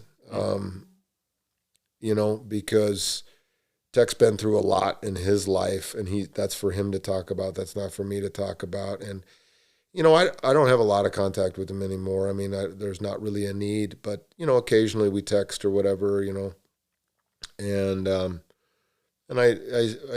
pay attention to what's going on here and there. And, he's, sober now and married and remarried and has a baby girl and is loving life and doing well. And I mean, he's a really good dude. Yeah. I mean, that's one of those things where I really appreciated about working with him is we hit it off in a genuine way. And it was business. And, I respect that. It was business. But the dude has a heart that is gold, man. And nobody's perfect. But then on top of that, you also have, in that person is arguably the greatest rapper alive right now. Yeah. He might not sell as many as some of the, big poppy guys or whatever, but I mean, he's selling a lot. But in terms of skill, talent, and ability, he's unreal, man. Nobody can touch him. Unreal. Nobody can touch him. And the only people that come close are people that he's also worked with and discipled. You know what I mean? And that speaks volumes. And so, well, this is me. I mean, like I would have said that too. It was, like as far as I can tell, man. As far as just talent, capacity. I mean, that dude is absolutely unreal. I mean, I think like Eminem is. I mean, but I'm sort of outside of the field. But I mean, just well, so Eminem has a thing with wordplay, and I'll say it's not being a fan. Okay. But there's a lot that Tech can do that Eminem can't. Yeah. Right.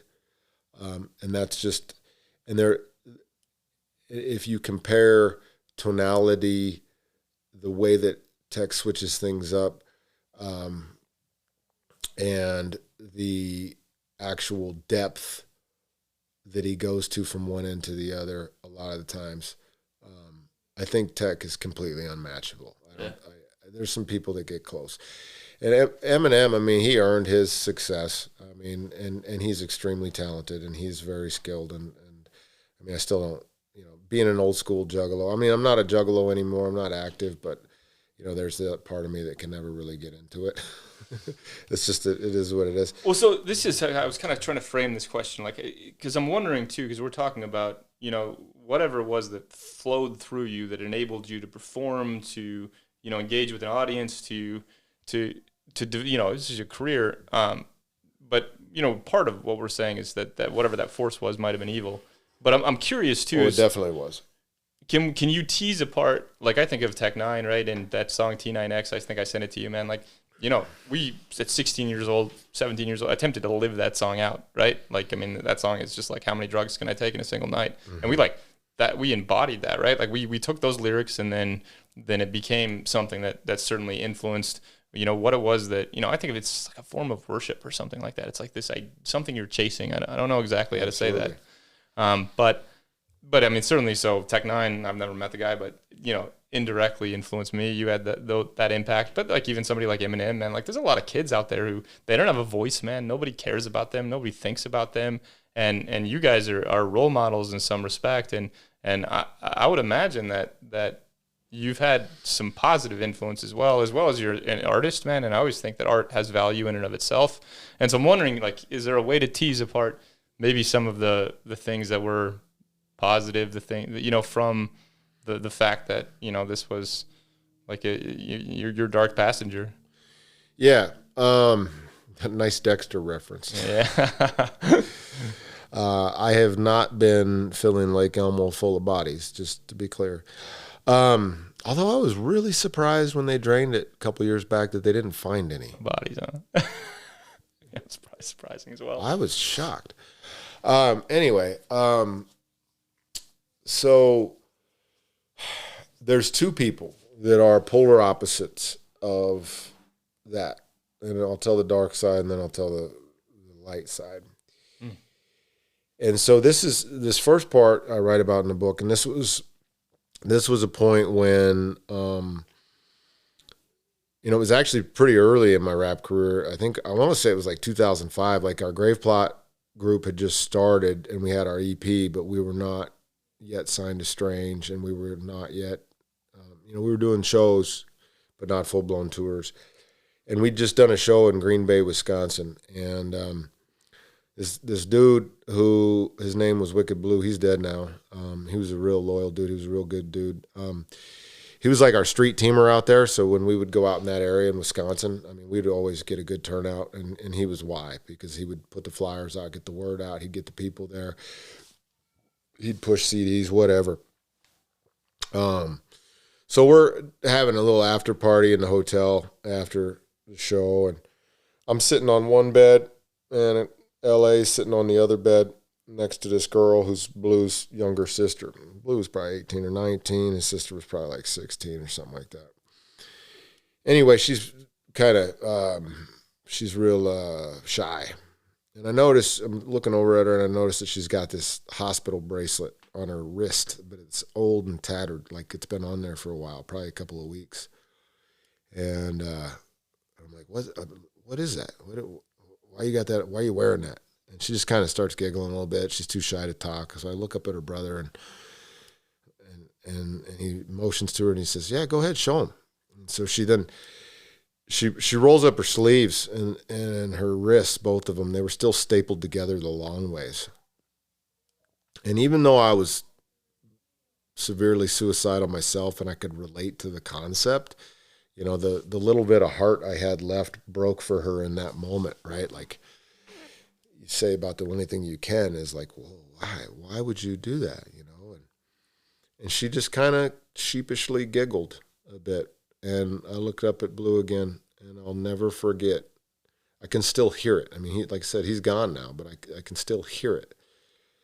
In all honesty, I don't even know if it was his actual sister. Like, I don't know if they were biologically related or not. He introduced her to me as his sister. And he said, "She's been listening to your music, dog." That's exactly how he said it.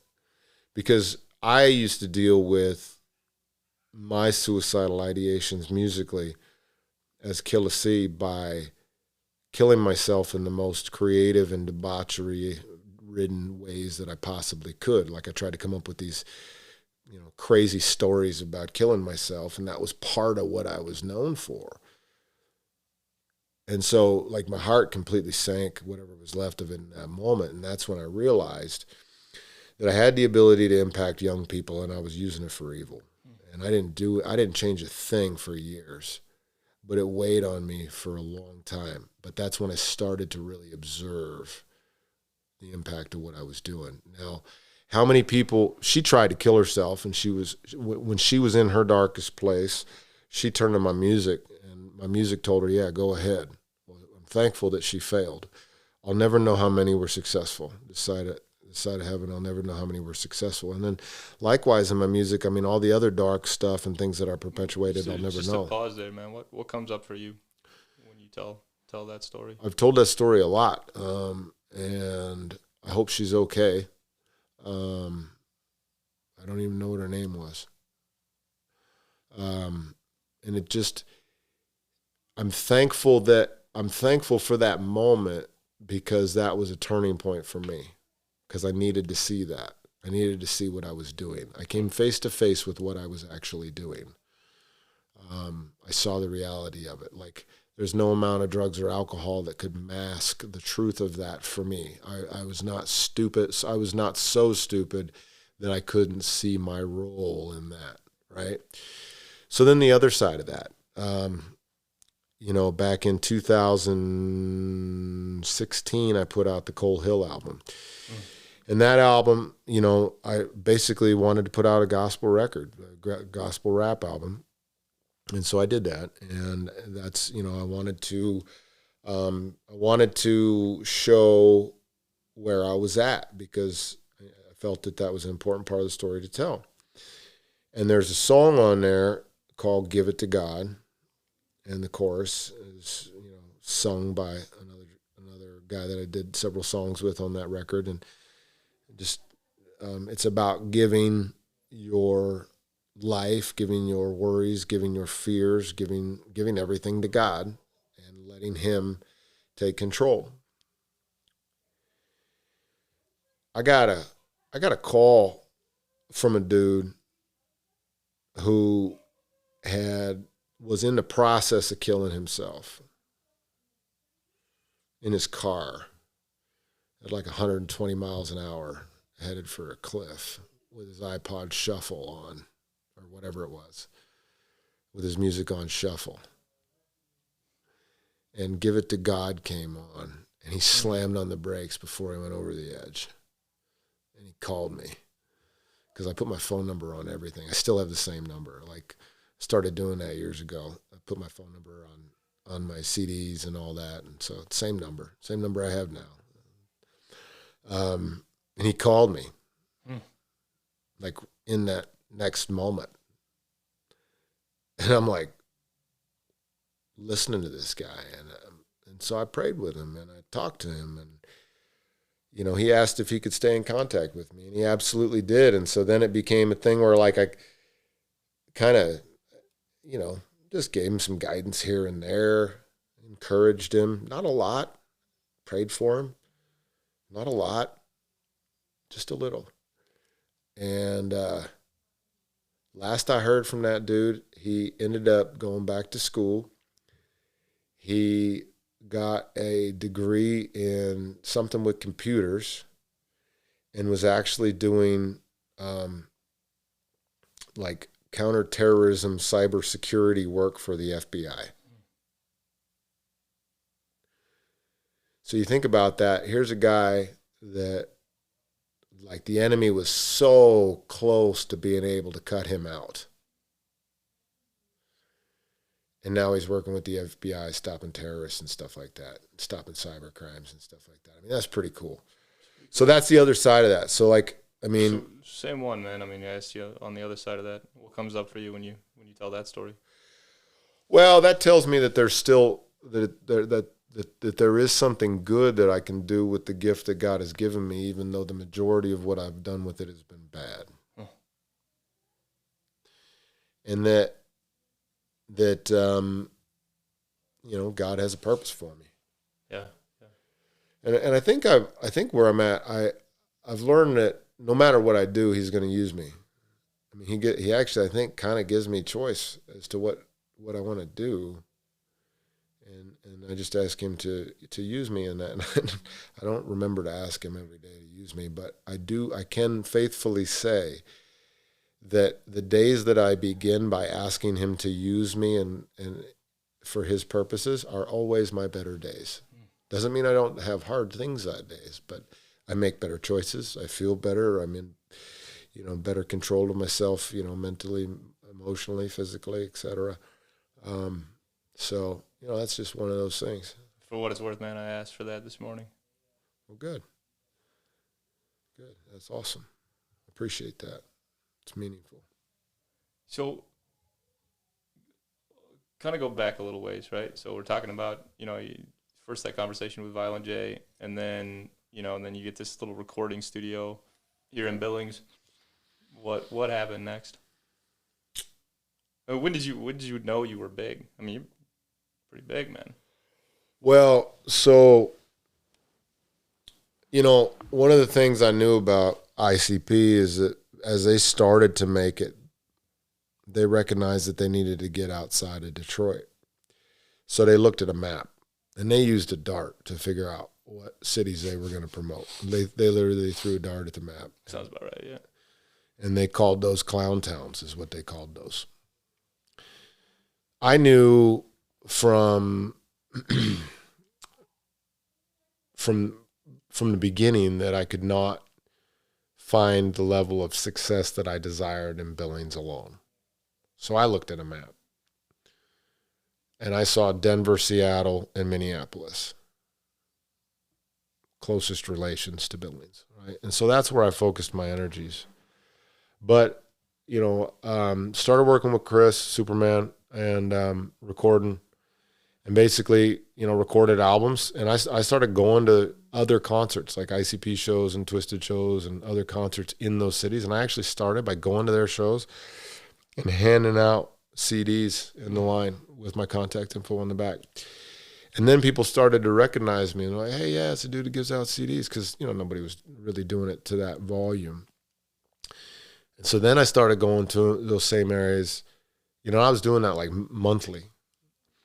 And then I started going to those areas, and I started passing it. Like I'd have like a clipboard with a sheet. Give me your name, address, phone number, and I'll send you a CD. I'm going to mail it to you now, which costs more. Yeah. But then I built a mailing list, right? So now I can reach out to these people. So then I would send people CDs, and I would mail them flyers. But I would do it strategically. Like then I would book a show in those locations. Yeah, and then send them a CD with the flyer. Like, hey, here's your free CD that I promised you. By the way, come to my show. And so we started to really build a following in those places, and we were touring by car. Fill in the trunk, fill in the car, sometimes multiple cars, just driving to these places doing shows. And then I. When you say we, because you just have so many collaborations, man. Like it's half of every album, as far as I can tell. You're with somebody that half of them I recognize, half of them I don't. But when I say we at the time, I was the only rapper. Yeah. And we would have been the crew that I had with me that did whatever we needed to do. Yeah. On the music side and the other side. And this entire time, I mean, this is in your book, you were also, you would drive back to Billings, and then, you had a hook, and you were sustaining yourself in part. Yeah, I lived a double life, and I repent of that. I mean, I had to live on the other side of the law to perpetuate the dream that I was chasing, and I did that for a very long period of time. And I repent of that, and like I said, I polluted our community and many others, and I am very sorry for that. Well, you've been exceptional at a number of things. I think you're an exceptional principal. Well, thank you. And I think we're also going to do a lot of good together, man. I appreciate that. That's good. So then I met Tech Nine, and I called Travis O'Gwen, owner of Strange Music, co-owner. He and Tech own it, and he's Tech's manager at the time. And back then they were touring in vans. So we were doing shows and tours in cars. They were touring in vans. And so I told Travis, I said, hey, man, I want to do a song with Tech. I want to get a verse from Tech. And we worked out a price on that. And I said, I want to come to Kansas City and do it. And I think I was one of the first to actually get a verse from Tech. I know I was the first in the juggalo world to do it. But I think I was one of the first overall to do it. And so I met him down there, and I mean, they picked me up at the hotel. It was funny. Travis was driving. God, they were like 2 hours late picking me up. And there was like 8 people in this big, massive SUV, and me and Tech. And I'm like, all right, cool, let's do this. And it was like, so then we get to the studio. And then we're waiting on Technico Bros, and they're 2 hours late. And so, I mean, we're like 6 hours into this thing before we even have the beat laid down. And then Tech and I write the song together. And that was the song Die. Not Die Again. Die Again is the remake that I added LA to that we put out on the Grave Plot EP several years later. This is on Tainted Flesh. Yep, Right, yeah. And Tech and I really clicked, man. Like it was different, you know, it was cool. They had this strip club there called Satin Dolls is what it was called. Satin Dolls. And I remember Chris Calico. I think Chris was actually a bodyguard at the club at that time. Anyway, and so that was like their hangout. You know, that was where, like, this was long before the song Caribou Lou came on, but they would serve Caribou Lou's. And so we're in this, we go to the strip club with the CD, and Tech takes it right to the DJ, and they're playing it over and over and over again. And like super loud. Girls are stripping to it, which you listen to that song, you're like, that's not really a stripper song, but like in that environment it was. And so I knew in that moment that, and I'd put out several albums to that point, right? I'd put out several albums to that point, and they were all very underground, kind of lower quality recordings, what I could do locally, et cetera. But I'd started to develop a following. People knew who I was.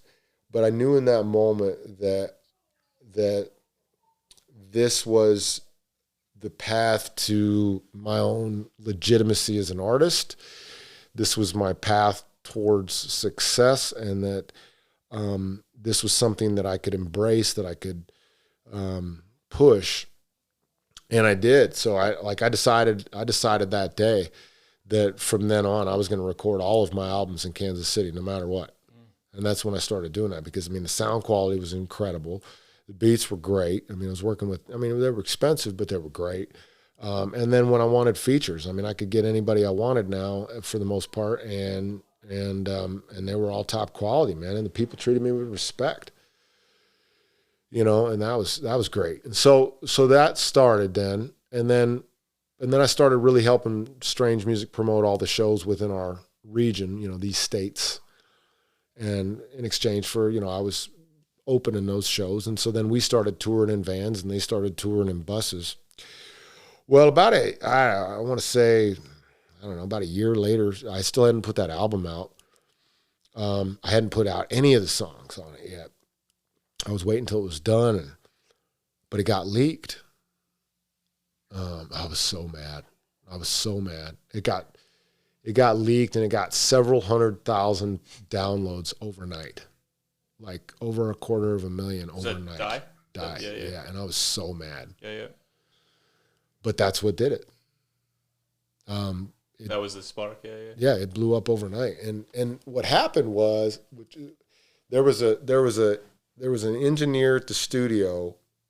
I'm not going to say his name. So is that like your breakout song? Like that's when? Basically, I would say, yeah.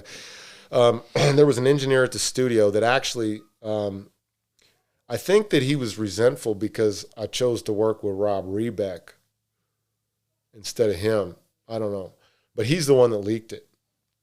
Pretty sure. I don't actually have evidence of that, but I'm pretty sure. We'll just say it's him because I'm sure it's him. But I'm not going to name him. Anyway, and so I was pissed. I was really mad. And, Tech actually gave me another collab as a result of that, because he felt bad and Travis felt bad. But it wasn't their fault. But it did show that the juggalo community ate that up, man. They responded and loved it. I mean, it was a huge spark. And it really took off from there. Tours, albums, all that, Billboard charts. So give me a feel before we kind of change directions. But what was the tour life like? I mean, was it as mad as most of those songs depicted as? Yeah, I mean, it's not conducive to family living. I would not go back on tour. I don't have any interest in it. I mean, you know, I actually, I don't think, I mean, in those days, I never performed sober. Couldn't. Like, and it's not like I was afraid to. It's just like, why would I? You know, I would get incredibly drunk and high before I went on stage and pass out after. I mean, we used to, I mean, we'd take pills and put them in a beer and pound a beer and not even know sometimes what we were taking and then go get on stage. I mean, it was just wild. There's a lot about being on tour that's glorified, and it really shouldn't be. You know, I mean, it's just, it is a constant party. And I think that's what people want when they think, oh man, I want to go on tour, so that they can, you know, be wasted in a different city every day, I guess. And that's what it was. I mean, you know, it's living on a tour bus is kind of cool because, you know, it's like your house moves every day. Your front door's in a different spot every day. But I mean, there were days on tour sometimes where we'd be in hotels. And you know how like hotel chains, their rooms all kind of look the same, right? There were a lot of days where I'd wake up. So LA and I, you know, because we toured his grave plot, we'd wake up. He and I were the ones that always shared a room. And I'd have to ask him, I'd be like, dude, where are we at? I have no idea what city we're in. You know, but, yeah, man, I destroyed a lot of brain cells out there. That's for sure. I'm thankful for the opportunity. I did squander it, you know, in hindsight, I definitely squandered it. But I also lived it up too. I mean, I guess, I don't know, what could I have done different? Could I have done it sober? Sure. Would that have changed anything? No, not at all. I mean, I don't think it would have affected the outcome at all. But maybe I would have treated people better. Probably that. Maybe not. I don't know. I really was a dick. You know. So this was all propelling you towards an inevitable conclusion, right? Like, you know, the snowball is rolling. It's, you know, probably going to end in death or prison or, you know, one of those, or, you know, side of the road in a ditch, something like that, you know? Right. And you know, you're actively suicidal. You know, there's an instance in time where you made that decision. Correct. And then somehow, and to me, this is truly like when I thought of why, you know, it's like I interviewed Dr. Bob Wilmoth, and, you know, just his story, man, you know, he's a heart surgeon, he got cancer, just destroyed his world, right? And then kind of resurrected and now he's the president of Rocky College. And it was just this transformation, right? And it's like, that's what I wanted to know, like what kind of grit it took for Bob in that situation to get from, you know, just some form of devastation to you know, a phoenix, you know, rising from the ashes. And truly, Coul, your story should have ended, you know, on the side of the road or in prison or one of those things. That's what I deserved. That's what I earned. And it didn't. And not only did it not just, you know, I mean, like, you could have crawled out of your hole, you know, maybe been a construction worker or something that, you know, but that is not your, like, somehow you rose to you got out of your hole and then climbed a mountain. And I want to know how. Like, that is, so I know some of the stories. I mean, I've read the book and all those things, but like, that's, I mean, I interview people and like, I'm looking for the answer of what it is that gets people out of the impossible and allows them to, you know, ascend the mountain that calls them. God. Period. I asked him to forgive me, and I asked him to bring change to my life, and I asked him to use me, and he said okay, and did, and does. Period. End of quote. I mean, that's it. I am not great, you know, and anything that I've accomplished or not or am today is all thanks to him. And that's just the reality of it. I mean, the only reason I survived that was because in my darkest moment, there had been people before that, primarily Grover Peterson, who had poured into me so much that in my darkest moment, as I was getting ready to call it, I knew where to turn and I listened. Can you say more about that? Who's Grover? Grover's like a dad to me. He passed away a couple summers ago. He was 81 at the time. He's a guy that, he was just he was a retired band teacher, father, family man, child of God. And I met him in a post office downtown. So I used to go to the post office downtown. That's where my P.O. box was for my company, Dirty Thug Records. And on any given day that I was in there, I would be mailing, hundreds, sometimes many hundreds of packages and things like. So I was always in there, like putting stuff together, getting it ready, shipping it out, all of that. And so the people at the post office, they knew me on a first name basis, and apparently they also knew Grover because he would walk around doing this everywhere he went. And so I'm just kind of at the side table, just getting stuff ready for shipping, and this old guy with curly white hair steps up to the counter, and I remember the clerk says, "Hey, Grover, how are you doing today?" And he say, "Oh, life is great." I remember him saying that, and I'm like, the positivity was sickening, I had too much evil in me to just allow that kind of joy to come anywhere near me. I had into your darkness. Yeah. I know I had to rain on this man's parade. You know what I mean? And so I just looked over. I said, "Man, life sucks," and I said it loud because I felt that, fully sincere. He looked over at me. He got back to his business, and I think he genuinely thought about it because I was not someone at the time that probably looked very approachable. My general appearance at the time, and I kept it this way intentionally, was pretty threatening. Yeah. If anybody wants to check that out, the song "I Know That You Hate," I know that you. Yeah, that's how I looked. Yeah. I saw it when I met you, man, and then I went and found that song. I was like, "Oh fuck, who is this guy?" But now we're friends, so But that video was fun. The video was fun because of the camera tricks, and that whole album, the 13 so good, tracks. Man. I got Andrew Seaman to do a lot of stuff he didn't know he could do with video. That was pretty cool. Anyway, so he does his business over there, and I'm still working. And he says, "Hey, can I talk to you for a sec?" I said, "Sure, I got to finish this up." He says, "Okay, cool. I'll just wait for you on the steps." I said, "Well, I'm going to be a bit." "That's fine. I'll wait for you outside." All right. So I finished my business up, and sure, in the back of my mind, I'm like, who is this weird guy?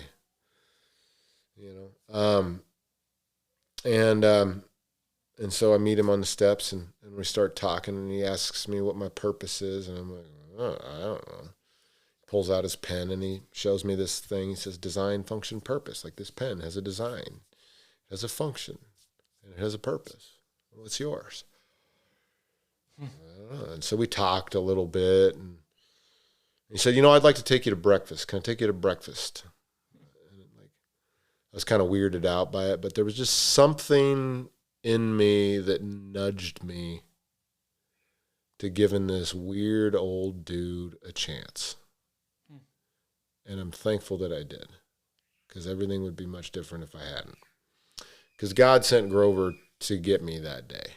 And maybe if I'd have said no, he'd have sent him again. Who knows? But Grover lived that way. He was a guy that he would do that. He would walk around town in retirement. He'd go to coffee shops, and he would just engage people like that, just to share the gospel. And people would tell him they weren't interested, and people would be interested. He didn't take offense. He would just continue to share the gospel. He was a disciple. Still is. He's undoubtedly in heaven. But and so I met with Grover, and the amount of compassion, empathy, and patience that he showed me over the years, I could not see until later, because he continued to tolerate me and teach me and listen and not judge. Like, he took an approach with me that he told me later he was surprised he could because he never took it with anybody else. And so he felt like God was having him do something different with me too. And so that was interesting. And so, Just like an unconditional love, like a tolerance? Because I'm sure it's not like you met him and then just changed your life and all of a sudden you're, Shirley Temple. No. It was, yes. I mean, I sat with him and did breakfast and discussions and things like that for probably a couple of years. And then he took me to Harvest Church for the first time. And I was one of those guys who was like, man, this place is going to burn down when I walk in. It didn't. It didn't? No. They must have good, fire system. Didn't even get hit with lightning. No. Turns out, believe it or not, I think God was happy I was there. Yeah, I think he was too. But one of the cool things was Grover had set the table ahead of time. He had told me that he had some friends at Harvest that he wanted me to meet and that they wanted to meet me. The one in particular that I remember was Pastor George Bergen, wonderful man. And as I walked in, I remember George practically tripping over himself and everybody else making a straight line to me, hand out to shake my hand, to welcome me to Harvest Church. Like, he was truly excited to see me, and it was like Grover made me famous to him. And it was just, and so that took the edge off. And Harvest became home over time.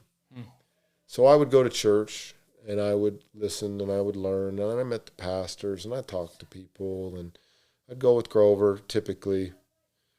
And that was... And still you were touring, still you were... All of that. Killa C, yeah. And everything on the side. And it was because of that, and the time I spent with Grover, that I had just enough to turn to the Lord in what would have been my final moment.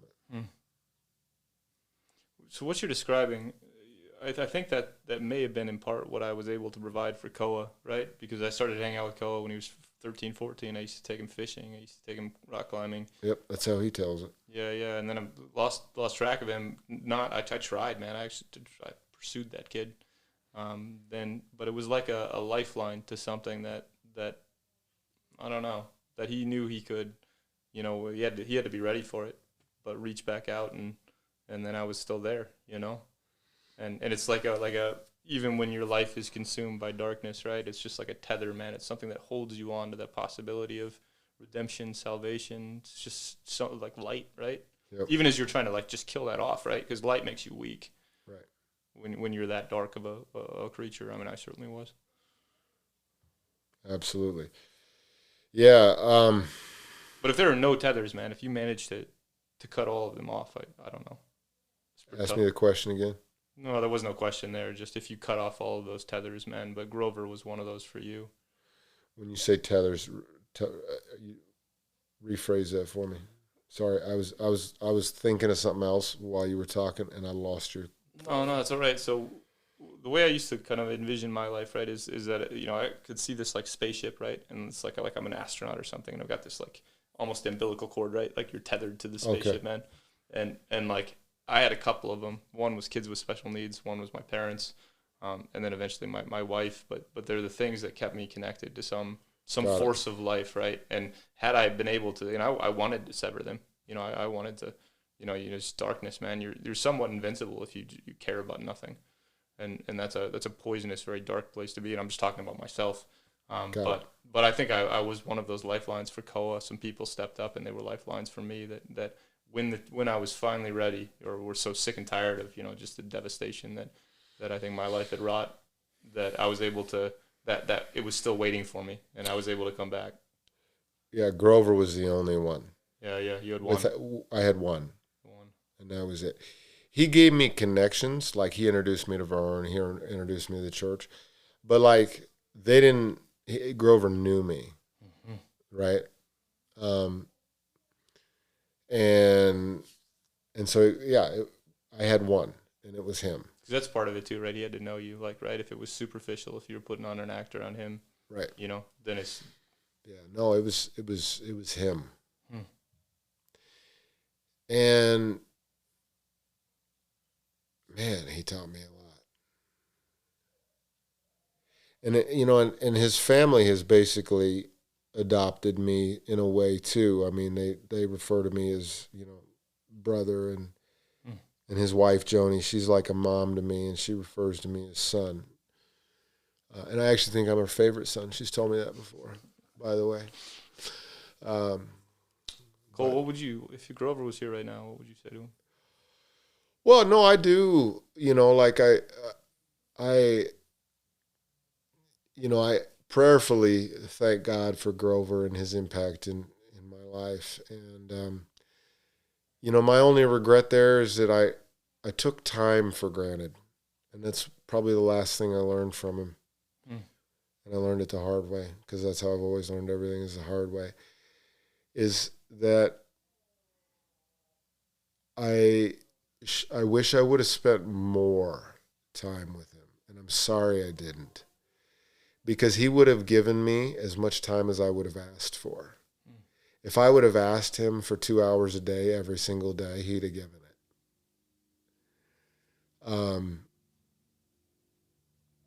And so when I was busy, or when I was, able to walk on my own, so to speak, I took him for granted in that way. Not intentionally. But I would have spent more time with him, and I would have gleaned more from his wisdom, because, like, he was a dude who, in the over 20 years that I knew him, he spent the majority, and I mean the majority, of his waking hours studying God's word and digging into the divine wisdom of some of the best theologians the world has ever seen. And he relentlessly studied and pursued Christ, and just wanted to share that with anyone who would listen. And I got distracted. So if you had one more moment, what would you say to him now? Well, a moment wouldn't be enough. No way, right? No. No, I just, I love Grover, and I miss him dearly. And, a tear comes to my eye when I think of him, and I keep a picture of him and Joni in my office and on my fridge, and they're like my parents, and I'm very thankful for them. And, I'm honored that God chose him to speak to me. I mean, I still got a lot from him. It's just one of those things where it's like, and I'm thankful for where I'm at. I mean, like I said, life is better now than it's ever been. But, I think I learned, and I'm learning the hard way at 44 years old, that you don't get time back, man. Proud. I have kids in their 20s. I have a kid that's 2, and another one that's sophomore in high school. It's not him, yeah. And I'm not an absent father, but man, I've worked a lot. I told you before where I got that, Why do I got to learn the hard way? And that's where I am in life right now, is I'm clawing my way out of that. Yeah, yeah. So, well, I want to have you tell one more story, and then maybe we can, I don't know, man. Part 2 down the road. Oh man, well, yeah, 100%. I would love that, man, because there's like 50 more questions I would love to explore. But because I know you told me a story. You gotta save the listeners, man. I mean, at 2 hours they get a break, right? Not on my podcast, man. Not on my podcast. But this is the story of you walking into the church and giving Pastor Vern something like $10,000 or something like that, right? Allegedly. An attempt to buy your salvation, maybe. I don't know. It was actually more than 10. No, it was not. It was not an attempt to buy salvation, not at all. Yeah, fair enough. That was just no, that was a tithe. Yeah. That was a biblical tithe on drug money. What God wants is 10%, right? But just how did so? I mean, no, that was there's that was just one of those things where, I mean, the Bible talks a lot about tithing. The church talks about tithing. And I mean, there was a period of time where I was actively running drugs and running this record label. And,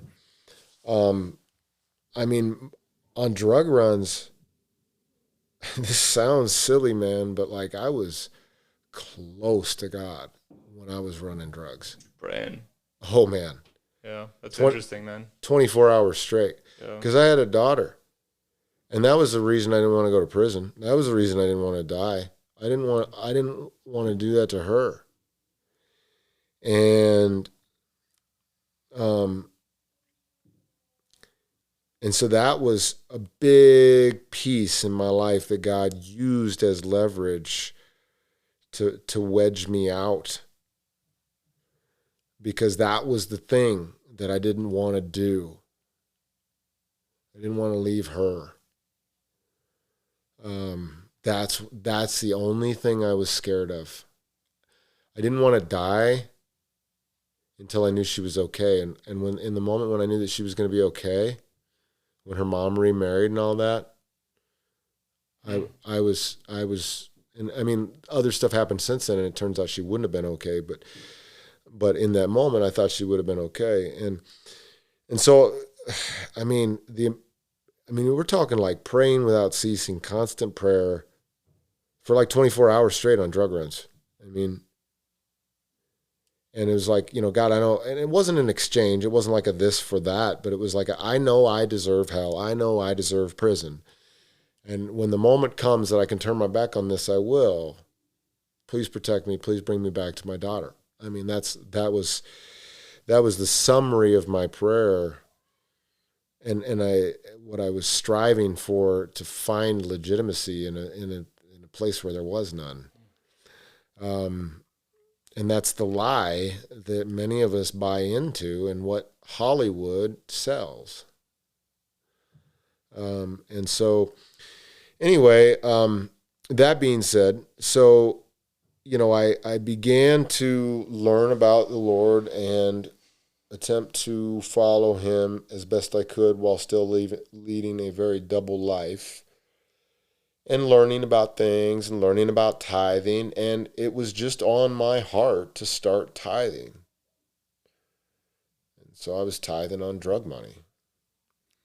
And typically, I would drop chunks in the bucket, and just put them in there, the box. Yeah, because you were still going to church. Yeah. Where it started, yeah. But I hadn't been able to go for a group of Sundays, and it had built up in my safe to the point where it was well over $10,000. It was a bag of money. I'm like, man, and the temptation to not tithe on that was really strong.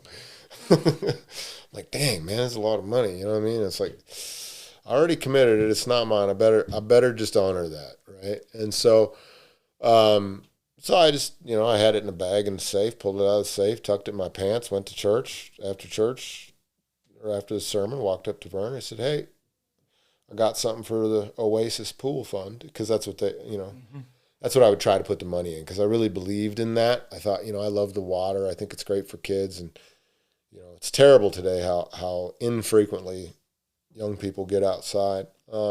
It's terrible. I think it's the work of the devil, using modern technology to just make people sedentary and disconnected. But yeah, no, so I didn't really think much of it. I mean, I figured he'd be excited, big bag of cash, and I just went and handed it to him. And I mean, he probably tells the story better than me because he actually told that as the prologue in my book. But you know, it's just funny. I think it impacted him, you know, and that's probably, maybe that's why when I text him and I say, hey, can you tell me when you're preaching? He told me, because maybe there's a part of him that just also feels a slice of loyalty just because, you know, it was there. But I mean, he did so much for me though, because, you know, that day that I was going to kill myself, it was the day before church. And as I was coming to the place where I was ready to end it, you know, it was like the last thing that I would always think about before I would kill myself, because I'd been in that position many times before, that was my daughter. And I always said, nope, bail, can't do it. Can't do that to her. And so I wouldn't, but in that moment, I realized wrongly that she'd be okay. And I'm like, wait a minute. She doesn't need me anymore. She's fine. She could recover. I'd be fine. Check. And there was nothing left. And so it was like time to check out. And then I just heard this voice speaking into my mind, you can do that. But there is another way. And I'm like, what? What, God? What is it that you want me to do? Like, you of all know what I am, who I am, the fraud that I am, and what I've done. Why in the world would you want me to keep living? You know what to do. And I asked some more questions, and I kind of repeated myself, and I sat there and struggled with the pistol in my hand and a bullet in the chamber. And the same thing. You can do that, but there is another way. And you know what to do. You know what to do. And it just clicked. And it was like, I just knew that my path had to be, my next step was, you know, confessing my place to Vern, who was my pastor, and asking him to baptize me, you know. But church wasn't until the next day. And so I prayed on the steps that day in my house. He said, okay, I think I do know what to do. Please put me on autopilot until then. Please save me from myself until then. And so I have no knowledge or memory in any way of what happened between that day and the sermon the next. And I went and sat through Vern's sermon, and it felt like 10 days. That hour in church felt like 10 days. You had to survive it. Yeah, I mean, the whole thing. There had to have been 1,000 demons in that room at that time, whispering into my head, get out of here. This is stupid. What are you thinking? This is dumb. There's no way he's going to want to talk to you. This is ridiculous. What are you like? This sounds weird, but one of the hardest things I ever did in my whole life was sit through that sermon and approach Vern after that. And I've never been one that's afraid to talk to people or anything like that. Like, I'll walk up to anybody, and I've always been that way. Like, I was a kid, as a teenager, as an adult, like, whatever, let's chop it up. Then I can almost, like, just sense, like, even as you're telling the story, like, the enemy men, like, his army of demons, like, they're aware that, you know, if you make this decision, if you go talk to him, and they're just trying to drag you out of that place. Yeah. And they, like, it's almost like, if you could just get there, man. If you could just get there. Yep. So I have no idea what the sermon was about. Couldn't hear a word of it. I was just sitting there looking at Vern for an hour waiting. And the reason why is because there's this point after every sermon where he's available for a couple of minutes. Yes. And that was the only way that he would be available to talk to me, is in that moment. So I had to find that moment. So then the service is over, and I walk up to him. Hey, can we talk? yeah, man, what's up? Can we go in your office? And so what was going to be a minute or two is like an hour in his office, right? And I'm like, and maybe it might not have been a full hour, but it was a while in his office. And I told him what I was dealing with. I said, man, I need you to baptize me. Like, this is what I'm dealing with. He's like, oh, well, you're in luck, Cole. Tomorrow's our annual baptism event. I said, I don't have tomorrow, Vern. Yeah. I said, it's got to be today. I won't make it till tomorrow. And he got it.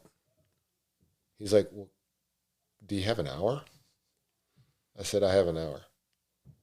He said, meet me at Lake Elmo in an hour. I said, all right. So I drove straight there and waited for him in my car. And then we spent probably a couple hours in my car beforehand talking about it, the significance of baptism, what it means, where it comes from, why we do it, what the choice is. It was just me and Vern.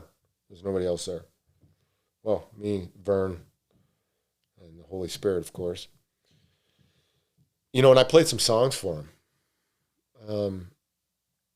One in particular that was the realest song I ever wrote about killing myself. It's on the Bound in Chains album, the song I did with Loon. And which song?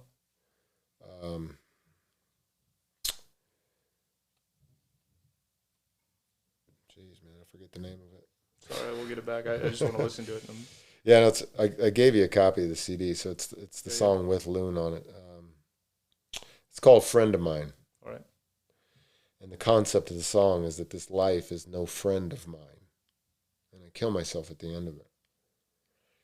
And that was the realest. So in all of my days of writing about my own death, my 2 verses on that song were the realest emotion I ever conveyed about that. I didn't write it in a fantastical way. I didn't write it like I was trying to make a sci-fi style episode. I wrote it like I actually wanted it to happen because I was living it. So I played that song for Vern multiple times, and I explained where I was, and we talked through all those things. And I mean, I think we spent a couple hours in my car. And then we walked into the lake, and I had what would be referred to as a radical transformation. It's not normal. I mean, it's not. So anybody listening should not think, oh, I want to get baptized because I want that. Like, it's not normal. Typically, when people get baptized, it's an internal thing that although it's accompanied with some joy, there's no physical component. Mine was very physical. The moment I came out of the water, I felt 1,000 pounds lighter. That's the best way that I can describe it. And I was literally high without drugs, the equivalent and feeling, the same feeling of ecstasy, which I can compare, for 3 days. 3 days. I was high. I just feel that army of darkness just dissipating. I mean like high on X, man. Yeah. Like, I was rolling without drugs, basically on the Holy Spirit of all things, right? Like, it wasn't like I wouldn't say like it was, that's the best way I can compare it. I don't want to compare God to drugs. Like, I guess that's probably bad. I don't mean to blaspheme, so I'm sorry for that. That's not how I meant it. But it was like I was high for 3 days. And that was so transformational because so many things came out of those 3 days that impacted where I am now. And then it was years later that it was a couple years later that I handed Vern that bag of money. But anyways, so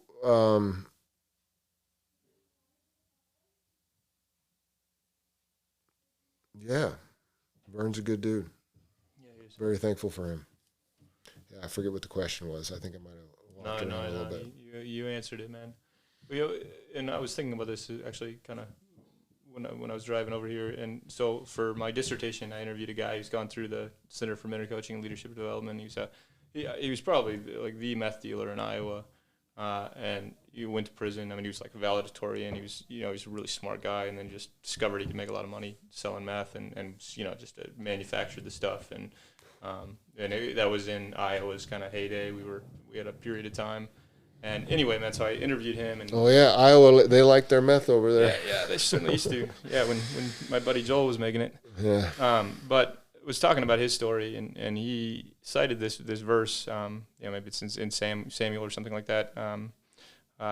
But he talked about when the Israelites defeated the Amalekites, and this was him talking about his own reality. But there's a passage where instead of, and maybe it's not the Amalekites, but it's one of the tribes that they overcame, and then the tribe they wound up carrying water for the Israelites, and he said, that's what happened to me. Now my enemies carry water for me. And Joel had gone on to open all of these rehab houses and sober living houses, and runs this nonprofit called Tim's Club, and his story is unbelievable, like for him to have come from what he came from. But to me that has always stayed with me, that now my enemies carry water for me. And there's so many components of our story too. Like, I told my testimony recently. You were there. That was great, man. I never told it before, but one of the reasons I did that, because I released it as an episode on this this podcast series, but to stamp what I'm doing, these stories, stamp it with Christ and my allegiance to Christ. And you happened to be there. And I also, it was right before I gave my testimony, was talking to my mom. I was like, how graphic should I be? It's some dark stuff I could explore.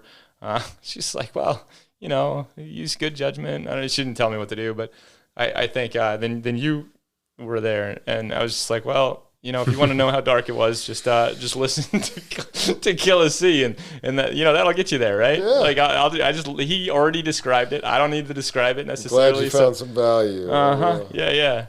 But I'll be your scapegoat. Yeah, this guy already did the work for me. So if you want a good depiction of that, then there you go. But I mean, there's so many things now, man. I mean, our work with Koa, there are opportunities here, and it is like, it's what we originally talked to. I mean, you're the principal of a unique school where you work with some of the kids who've gotten kicked out of every other program, in the district, and they're at the bottom, man. There's no safety net under them. They get kicked out. I mean, maybe there's a couple of them, but they get kicked out and they're going to the streets, and they're going to do irreparable harm to our city. And because of what you've been through, because of what I've been through, we're able to reach kids, and it's hard work, man. I mean, we lose a lot of them. There's no question about that. Yeah, it's tough. It's really tough because, I mean, it's, Jesus talked about scattering seeds. And so really, that's what it means to me to try to live like Christ wants us to, is to speak openly and freely of him and his salvation everywhere we go. But working in a public school, you can't exactly do that. But you can with how you treat people. Mm-hmm. And so that actually makes it more fun because, I'm trying to live like Jesus. And, I have good days and I have bad days because I'm human. I don't want anybody to think I'm something I'm not. And I have in no way led a model life at any time. I'm still learning, so please understand that I know that. But trying to be there for them in their dark moments and scattering these seeds. And the thing is there might be 1,000 conversations I have with a kid over 6 months. I might have 1,000 different interactions with a kid. And if I can drop one seed in each one of those conversations, typically I'll never see any of them sprout.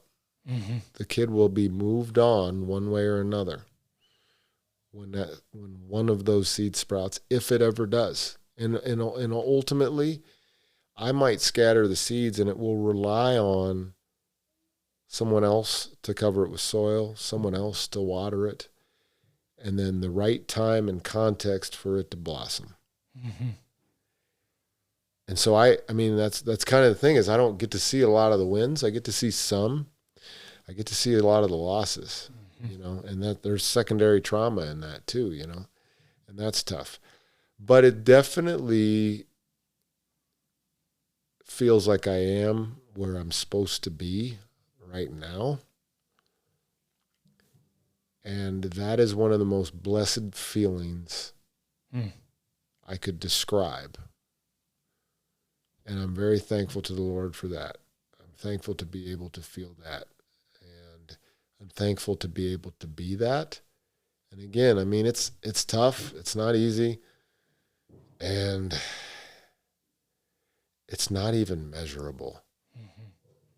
You know what I mean? Like, most of my colleagues in other schools, they can measure their success. They can look at graduation rates. They can look at dropout rates. They can look at, you know, ACT scores or, you know, MAST scores, or none of those metrics are success with my kids. What's success with your kids? That's the thing. Again, it's like, can we get them to take ownership in where they've been so they can change their trajectory? Can we get them to find a desire to do better than they have? Can we scatter the seeds that will blossom later, that will give them what they need to be motivated to actually work towards a better life for themselves? Can we get them to recognize that the fruit of the world that is pulling them astray is actually ripping their soul apart, and they're embracing it? But I can't tell them that way, right? Like, so it's all of these things. Can we lead these kids away from the choices that they're making while they're making them, and get them to make better choices on their own? And like, so yeah, one of my kids graduating, that's a success for sure. A lot of them don't. I mean, a lot of them don't. In a lot of ways, I am the dropout rate, right? Like that's like the weight I feel, you know, and that's not entirely true. But, and again, you can't count the kids that don't kill themselves, but you count the ones that do. You can't count the kids that don't go to prison, but you can count the ones that do, you know. And I mean, it's such a terrible feeling when one of your students goes on to commit a heinous act. And it's almost worse when you know ahead of time that it's likely to happen, but there's like nothing you can do because you've poured that story unfold. Yeah. You've poured everything you can, and you've tapped every resource. You've made every call you can. You've racked your brain about every possible person that could have influence, and still this young kid that you care about is gonna go that way. And I can't even be mad because that was me. Mm-hmm. Like, I understand completely. The only difference is that when I was that age, when I was a kid, I didn't have someone trying to pull me out. I mean, so how much of your transformation is like Grover, man? So I made it all the way to Grover. That's what I'm saying. I was an adult. Just on luck, right? The person that God used to pull me out was Grover. Yep. And I am so, like, luck is not even the thing. But, like, if you were to put odds on it, it'd be like winning the lottery twice a week, every week for a year. That's the odds on someone being what I was to what I am now. And only God can do that. Well, for the record, that's what we're telling here. We've got two of them. I mean, you qualify, and certainly so does Koa, and Koa's story is still unwritten, you know. Absolutely. We got a ways to go, but there's a couple of things that come to mind. You know, one is just the ways that you've probably impacted kids, and like you said, it's unmeasurable, but there's this study in the criminal justice system. They're the ones who conducted it, but they took all these kids who have gone into prison, had high A scores. That was one of the qualifying criteria, and it's a longitudinal study. But then they looked at the ones that got out, went on to lead productive, meaningful, constructive lives versus the ones that, you know, recidivized, which is a lot of them. And every single one of them, the ones that got out, could cite somebody who cared about them. They had a mentor, a coach, a teacher, somebody who saw value in them even when they couldn't see any of it themselves. And all of them are just one person. You know, if you got 2 or 3, you're really lucky. But it seems to me that's the bridge, and that's mentorship. And I'll say a couple more things, and then I'm just going to hand it over to you, and you can summarize this. You know, where do we want to end this? But to me, I mean, I witness you doing that in so many of these kids' lives, and Koa to me is this. He is that, you know, it's like winning the lottery or something like that. And but people need to know that there's that path out, right? That is possible. That when, you know, even you go to those dark places, man, that there is a way back out. And for you, it's Christ. I mean, there's a lot of kids who are just out there, and they just do not see that possibility of somehow finding redemption. And to me, that's the work that we're doing. I mean, that's Pay Love Forward. That's mentorship to me. Like we're gonna do some cool things, man. I'm so excited. And even, you know, I know that you're getting through to these kids because you invited me into the school when you had the inmates come in, and that's so cool. It's so cool, right? So these 2 like lifers, I mean, they were hard dudes. They came in and talked to your kids, and, you know, I was sitting next to a little girl, man, just in the back, and she was just weeping. You know, isn't that wild too? Watching like that impact. It's funny too, because like when people see my students, you know what I mean? Like, yeah, that kid can't be that bad, right? I'm like, well, no, the kid's got a lot of great qualities, you know. Mm-hmm. You mentioned the little girl, like they look like regular kids, but what they've been through, they've put themselves through, what's been done to them, the combination of those 2 things and what they are capable of, you can't imagine. And man, I mean, I'm a mental health provider, so I mean, I was looking at one girl, and her arm was just, you know, just ribbons. Like she'd cut herself so many times, and you know, you can kind of see the signs if you know what to look for. But you're right, most of them just look like little kids. Right. And those are probably our most powerful days when we get them in front of the inmates. I mean, and people say scared, right? No, it's not scared. It has nothing to do with being scared. Like those kids, the inmates walk into our school instead of them walking into prison is more powerful because they come in under armed guard, shackles, handcuffs, jumpsuits. They tell their story. And their stories always connect back to when they were in an alternative school, right? And I tell the kids before we get into that, I'm like, you know, I want you're not going to relate with every part of this story, but you're going to connect with some part of it. And I want you to think about where you are now, because if these guys could have one wish, it'd be to go back to when they were your age and pick a different path. So, you know, these guys, you know, they've lost their lives and they've taken lives and they've been caught doing it. And that's why they are where they are. You know, and I mean, you can hear a pin drop and it'll go for 2 hours. And there is no other time in an entire semester where we have that dynamic for 1 hour, let alone 2. So it's powerful. It's powerful. And I do think that changes lives. And in fact, from that day that you were there was one student that was there whose parent called me and thanked me afterwards. And the parent said to me that the student came home, and when the parent asked what they learned that day, the student said, I learned that I don't want to go to prison. Because it was brought to them on their time, on their turf, in a real and relatable way. And so there's a lot of value in that. So I'm grateful that we have the support to do that. I'm grateful for those programs. Well, and for the record, I'm recording this series, right, for those kids, man, because I want them to know. I mean, that's Hilde, right? Hilde's the wall you're going to run into if you keep making those decisions, and you don't want to run into that wall.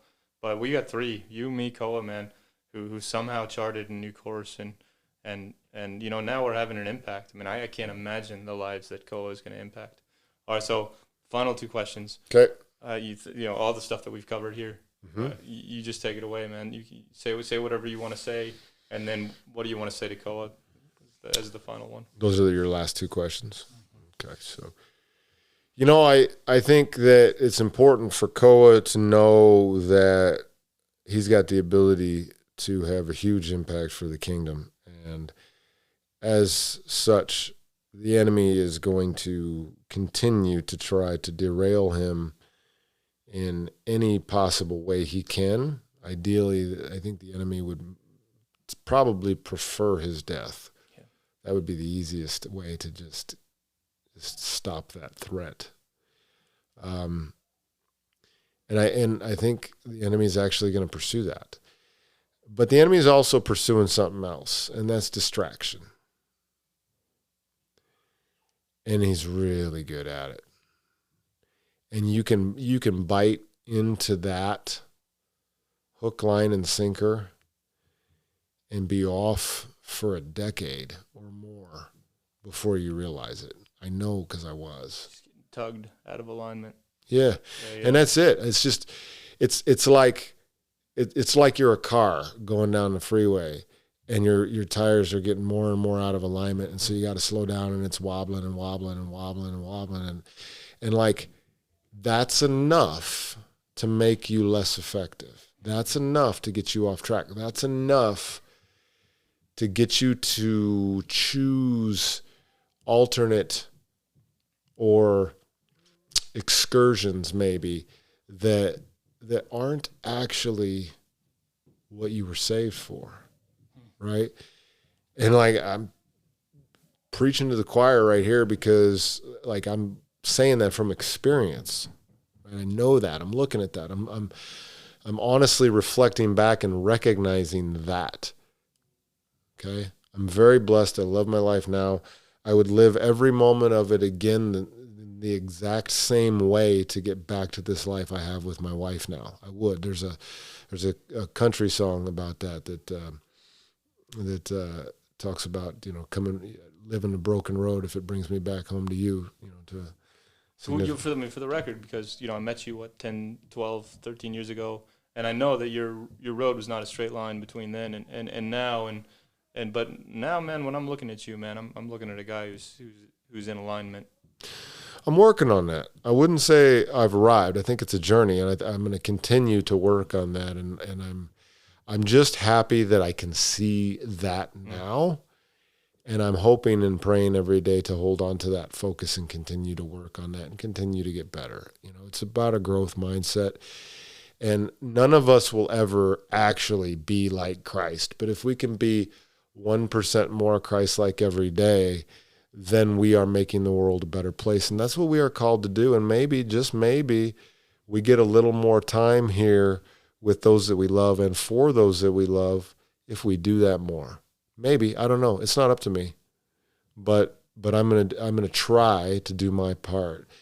And so to Koa, one, he needs to be careful, because there's going to be a lot of traps. And two, a lot of things that may not necessarily look like a trap. Might just look like a plate of cheese. Could very well be a big distraction.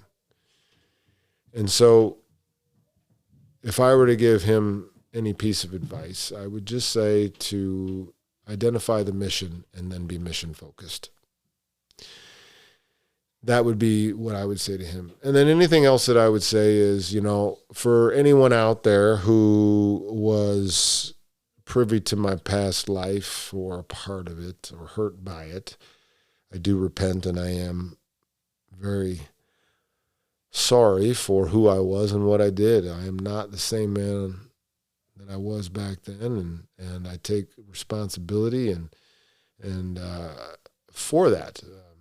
But I I know that I am forgiven in Christ, and I'm thankful for God's salvation. I'm thankful for the life that he's given me that I get to live today. And that's available to everyone. And that's what's cool. Like I am actually not special. That's the fun part. Like I'm literally not special. I just asked God to save me, and I accepted his grace. And he wants to do that for each and every one of you. And so I encourage you to seek the Lord and know Jesus and accept the love and grace and forgiveness that he has for you, because that is the way to the best life here and the only life after. Amen, brother. All day. All day. All right.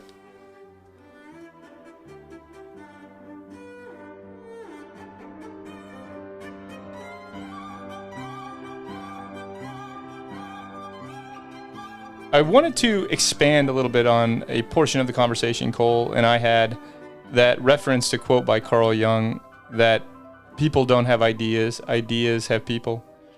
This quote was born out of a lot of literature in psychology and mental health counseling, which is my field. And it's a subject that Cole and I had talked about extensively previously.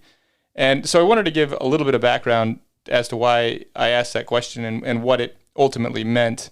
So in psychoanalytic psychotherapy, the mind is understood to have multiple parts. And so these can be thought about as multiple competing subpersonalities, and all of us have them. And so for Freud, that was the id, ego, and superego. Carl Jung had a different model of these different component parts that the mind is made up of. But it is generally understood in psychoanalytic thought that the mind has these competing parts, that all of us have these floating around in our minds, and they are in competition with each other. So they don't always necessarily agree. Part of you can want safety and security and stability, while another part of you can want adventure. One part of you can want to go on a date with somebody new, while another part of you can remember the past times that you've been hurt. And the idea ultimately is that we can feed these different parts of ourselves. And so this is ultimately who and what we can become, what stories we select, what we endorse in ourselves, what we nurture. And so just in a purely non-metaphysical sense, this is not a really controversial idea. All of us have these subordinate parts. It's just that some can be amplified. And, I think the most overt form of this is something like multiple personality disorder, where there's a schism between these parts. But for most of us, these parts, they kind of argue in our head, and we generally just make our decisions and go about our day without a lot of awareness. But in some unique cases, we can really cultivate these parts in ways where they take over. And so when I was a counselor, I used to use a lot of what's called ICF therapy, internal family systems, IFS, internal family systems. And they have a really fleshed out idea of the mind being made up of parts. But one of the most powerful things that I've ever done in counseling is I ask people, it's called an exercise called the empty room. And so we would imagine this part of you that's afraid, or this part of you that continues to experience trauma, and we put it in a room, and it's a glass room, and you're outside of the room looking into this part of you that is holding on to something that happened or can't let go, or is stuck in the past in some way, disabling you from moving forward. And then you isolate that part, and then you talk to it, you engage with it, you try to learn what it is that part of you wants, so that you can understand it and ultimately heal it and integrate it into a greater whole. And it's incredibly powerful. I mean, I've asked so many people to do that exercise, and so oftentimes when I ask, what do you see in that room? It's, it's a little girl that is longing for her mother or her father, or it's a little boy who's been left after school and doesn't know the way home, or something like that. And you have to interact with that part of yourself to find out what it needs so that it can continue to grow forward. And those truly have been some of my most powerful interactions in counseling.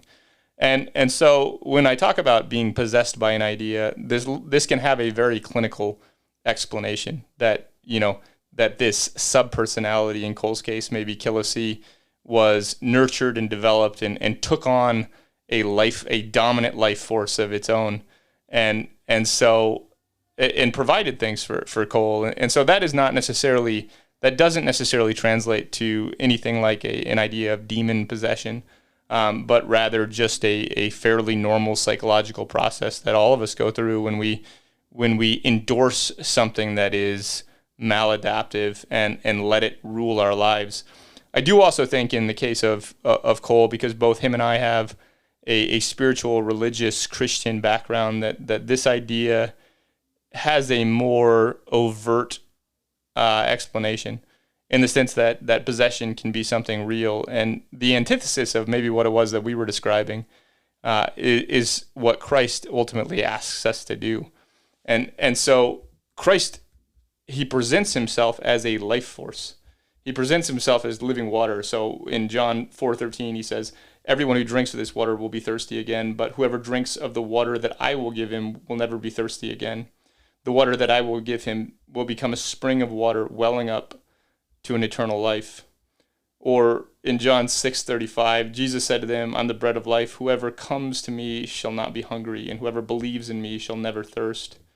And then in almost a more radical form of that, "Whoever feeds on my flesh and drinks of my blood is eternal life, and I will raise him up on the last day." That's in John 6:54. And even when he's preaching those things, the disciples reflect that this is a hard saying, and he actually loses disciples because it's such a radical idea. But ultimately, that's what a relationship with Jesus is. It's an invitation to allow a life force to work inside of you.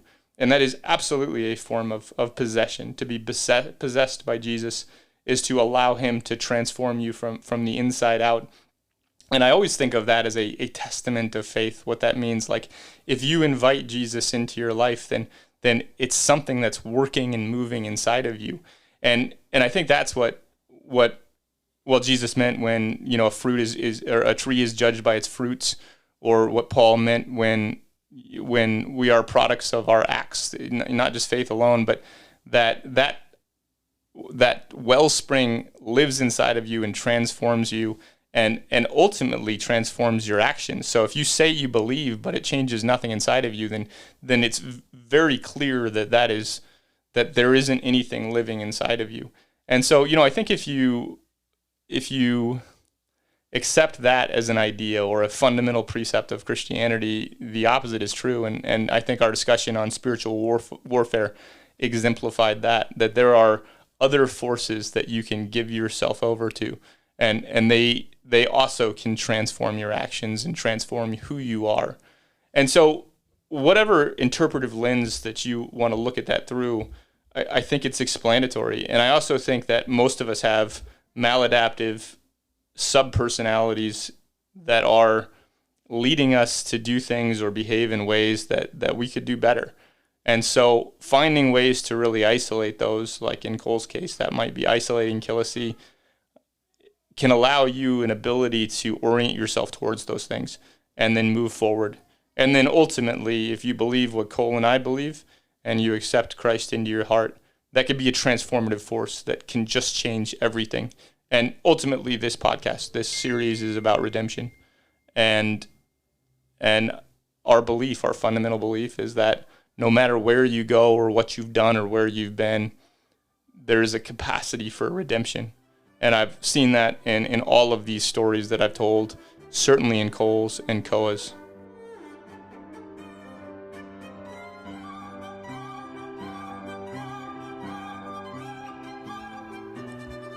Thank you for listening to the Pay Love Forward podcast. If this conversation moved you, inspired you, or made you think, don't let it stop there.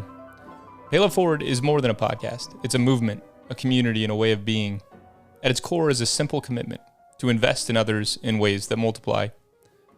We believe that this investment can set off a chain reaction capable of changing the world. I'm personally asking you to like and subscribe to the Pay Love Forward podcast, comment on this episode. Better yet, send the conversation to 2 friends who need to hear it and encourage them to send it to 2 more. In partnership with Resilient Stories, we're committed to hearing the story within the story, the deeper narrative of courage, compassion, and renewal that remind us of who we are as a moral people. If you'd like to walk with us, find a mentor, find a mentee, and join us at one of our compassionate communities. You can connect with us through Facebook or visit www.payloveforward.net to learn more. Let's keep building something beautiful together.